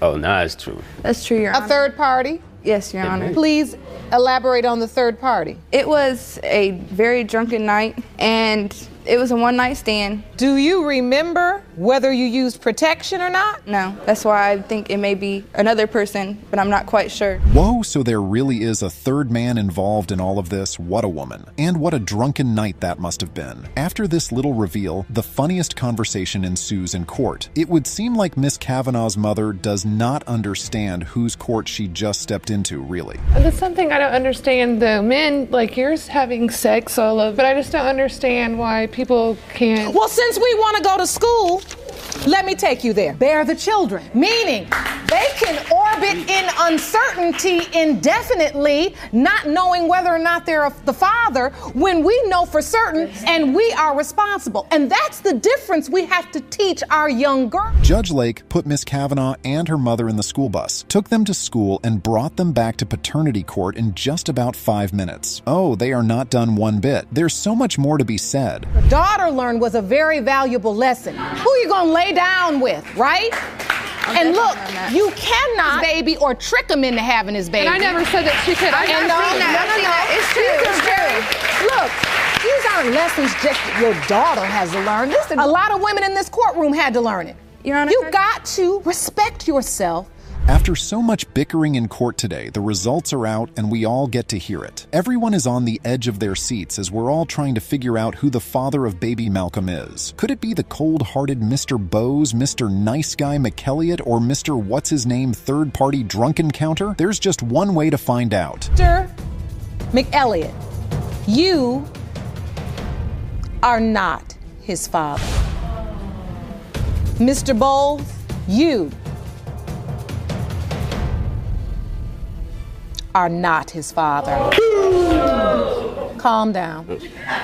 It's time to meet Ms. Brogdon, our main character. She's in court today to figure out who the father of her daughter is. 1-year-old Quamira has not had a father figure in family to call her own, and this upsets Ms. Brogdon so much, it brought her to paternity court. The suspected father, Tyrrell Jones, is unfortunately deceased. His family is in court alongside Ms. Brogdon. However, there's a delicious twist in the story. Look at this. I don't think that's my brother's baby. I don't. Why? Tamisha, first of all, slept with 2 of my brothers. So that's what... She slept with 2 of my brothers. 2 of them? 2 of my brothers. And that's true, Ms. Brogdon? Yes, Your Honor. But you're in court saying that just Tyrell is your daughter's father. Yes. If you slept with the other brother too, yes. Could he potentially be the child's father too? No, Your Honor. I heard otherwise. You did? What did you hear, Ms. Sugden? Oh, so that happened. She slept with 2 brothers, and there's a possibility that either of them could be the father. I mean, with all of this going on, one can say that Ms. Brogdon was really put in the family way. That's not all there is to the story. When asked why she decided to reach out after a full year, seeing that baby Quamira is 1 year old, here is what Ms. Brogdon had to say. It's hard. My baby had a seizure. She been sick. Didn't have a job since I have her. Like, I have no help at all. And this is really difficult for you to raise her alone.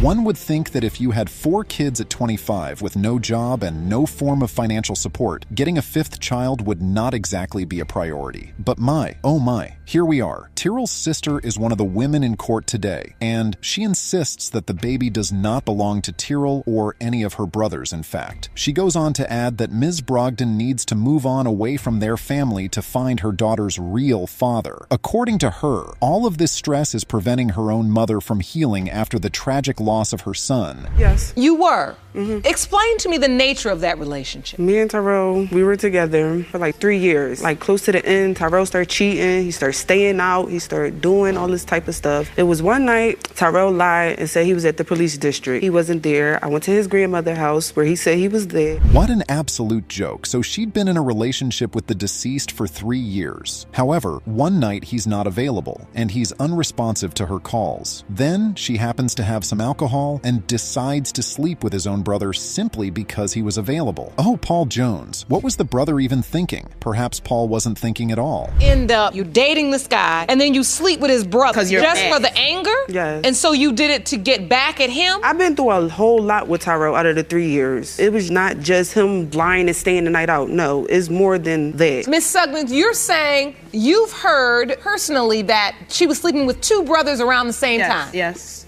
Tyrell's sister, Ms. Sugden, further responded to this, saying that although she accepts the possibility of either brother being the father, one thing still stands. This thing being that the entire family hates her now because she slept with 2 brothers. Ms. Brogdon tore their family apart as Tyrell and Paul kept at each other's throats until the end. Now Paul is living with guilt, knowing that he slept with his deceased brother's girlfriend, and he was so upset about getting a paternity test done. What a guy. When she called me and said she had the baby, Tiara was at my house. I said, Tiara, she had the baby, want to go? Oh, what I'm going to the hospital for? Why didn't Mish call? Why is she going through you all the time? She's a grown woman. You're right. Why did she go through me? But y'all going through you about every single Y'all thing. hate me. What a ruckus in court today. After she had the baby, Ms. Brogdon called another of Tyrell's baby mamas. Looks like Deanna and Ms. Brogdon may be quite close considering that she came to court as her witness. Deanna told Tyrell's sister about the baby and she absolutely refused to come to the hospital and get a paternity test done. There's another witness in court today, Tiara Jones, the second sister of Tyrell. Oh, the things she has to say. I was told not only from Ms. Chambers, but another mutual friend that she had another, and not Tyrell Jones. So it's just a coincidence that both of their last name is Jones, but at first I heard that he was there. Wait, there's another Jones in the picture? Well, okay, Ms. Brogdon, it looks like this woman has been working overtime to get her baby that last name. After all of the bickering from the women in court, we finally get the verdict, and this time it comes with a little twist. Part of this testing is to determine whether or not either brother has fathered your child. The second level, if we make that determination, will be to determine which brother, in fact, fathered. And it just makes sense, seeing that Tyrell isn't here. There are a lot of men involved with 2 brothers on that list, and a direct paternity test can't be done. Now everyone's on their toes, and it feels as though the tension in court can be cut through with a knife. Here are the results. Christina Jones is related to Quamira Jones. Mr. Paul Jones is not the father. Tyrell Jones is Quamira's biological father. The Ellis brothers have brought their mother to court today to find out who their real father is. They recently discovered that their mother, Ms. Shivers, had slept with both their father and his brother, meaning their uncle could actually be their biological father. Ms. Shivers admits to this and is in court to find out who fathered her boys and to ask for their forgiveness. What a situation. We were at a family gathering, or just having some drinks or whatever, and Uncle Ronnie came up to me and said, "You know I'm your son. You know you my son, right?" It was basically like a family get-together. It was a family function. Ms. Shivers confesses she slept with both brothers because there was nothing else to do and she had nowhere else to turn. In cases like this, one goes to the cathedral, Ms. Shivers. The next thing to do is not sleep with 2 brothers. Arthur Ellis, one of her sons, thinks he might be his uncle's child, and Eugene, his brother, agrees it's possible since they realize that their father treated Arthur differently while he was alive. When I was in jail, but he wrote him, send him money, so that made me feel. Unfortunately, we had to take a trip down the road, and my dad, my father, he wrote me more. That's really cold. And it's true. Arthur Ellis deserves to know the truth. On the flip side, the man who could be Arthur's father, Ronnie Ellis, has always shown him more love than his actual supposed father. Eugene Ellis, on the other hand, is sure of his paternity. And you look at my dad, if you had a full body shot of my dad, I'm slim like my dad. I'm built like my dad. My features like my dad. Arthur is big. He's a big guy right here. Uncle Ronnie is big. That's a big guy right there. Well, his hair is different from my hair. I mean, if we got the same dad. Eugene might think he knows who his father is, but his mother has serious doubts. She's unsure about Eugene's real father, and he's finding this out live in paternity court. I was married to another man before I left and went to Detroit, and that's when I got pregnant with Eugene, so. Do you feel there are reasonable, credible doubts as it relates to Eugene as well? Yes, Your Honor. That's just unbelievable. Hopefully, Ronnie McClellan's testimony can clear things up and give a clearer picture of the Ellis brothers' paternity. Young man could be your biological child. My brother had put her and Eugene out, and they came back to Chicago and lived with me. And while they were living with me, she said we only had sex once with me. That's what she must have meant, you know? But you remember. Oh, boy. Okay, so the potential father is between Ronnie McClellan and the now-departed John Ellis. Hopefully, there is no other potential father for Arthur Ellis at this point. I met him when I was waitressing in the restaurant, and he ran a big hotel, and he also, gave me jobs and stuff. That's when Eugene was like about 4 or 5. We had a couple of little nights, where we had a few drinks, and we did have intimacy. He died. Oops, and there we have it, folks. 3 potential fathers for Arthur Ellis and 2 potential fathers for Eugene Ellis. We are going to check the results for Eugene first. John Ellis is your father. I knew that. I knew that. I said that from the beginning. I knew that. Look at me. Now let's check the results for Arthur and see whether Ronnie, John Ellis, or perhaps even Nick Cage might be his potential father. John Ellis is your father. I told you. You hear me? I needed that. I know, that's why I'm here. Identical twin sister state that the man who raised you recently shocked you when he announced that he is not your biological father. You've petitioned the court for a paternity test because you believe finances are motivating your alleged father's claims. Your statement to the court counters that you know for sure the plaintiff's father is a white man and you are not. Mr. Eglon admits he always doubted he was their dad. Knowing from the start, I knew they wasn't mine, but something overcame me that... You knew their mother? Yes, I did. I was coming home one day and she was in the backyard barbecuing, and I noticed this big, beautiful smile, big breasts. And notice those, huh? Yeah, and the big cheeseburgers on the grill. Mr. Eglon didn't act like a dad. No new shoes, no structure, and no allowance after their mom died. I was never able to buy 2 pair of Nikes, 2 cell phones, 2 this, 2 this. You didn't buy anything. Okay. So now I get punished because I'm not money worthy. To keep them happy.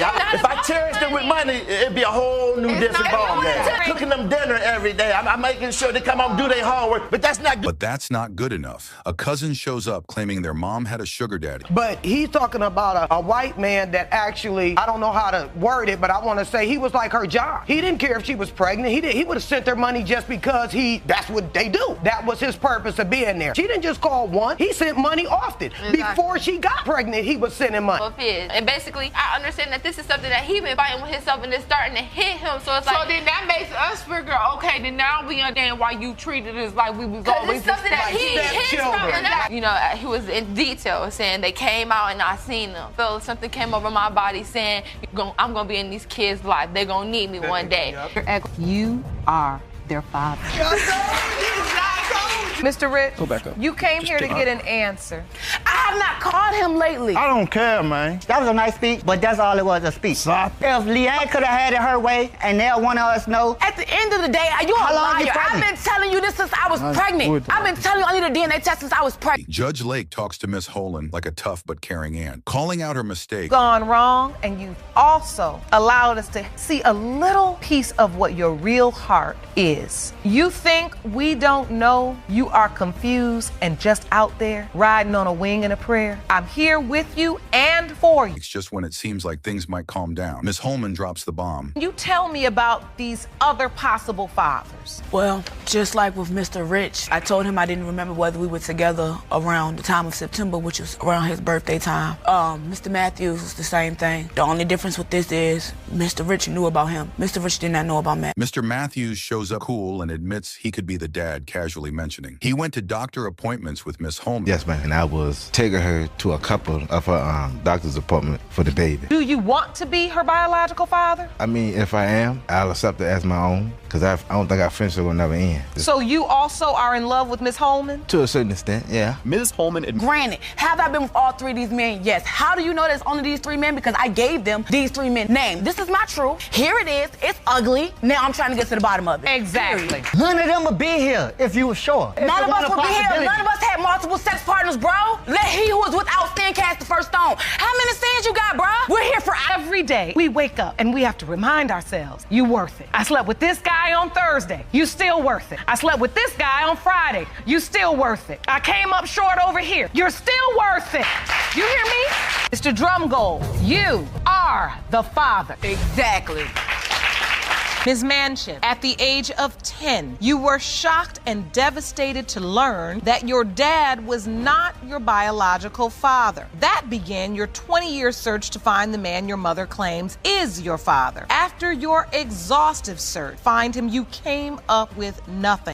Imagine looking for someone with nothing but a name and one old photo. That's exactly what Miss Manship did after her mom told her who her real dad. She sat me down. She had one picture. This is the one picture that she gave me that I've had for the past 20 years. I just look at it. She says, this is who your father is. He was the only other person I was with.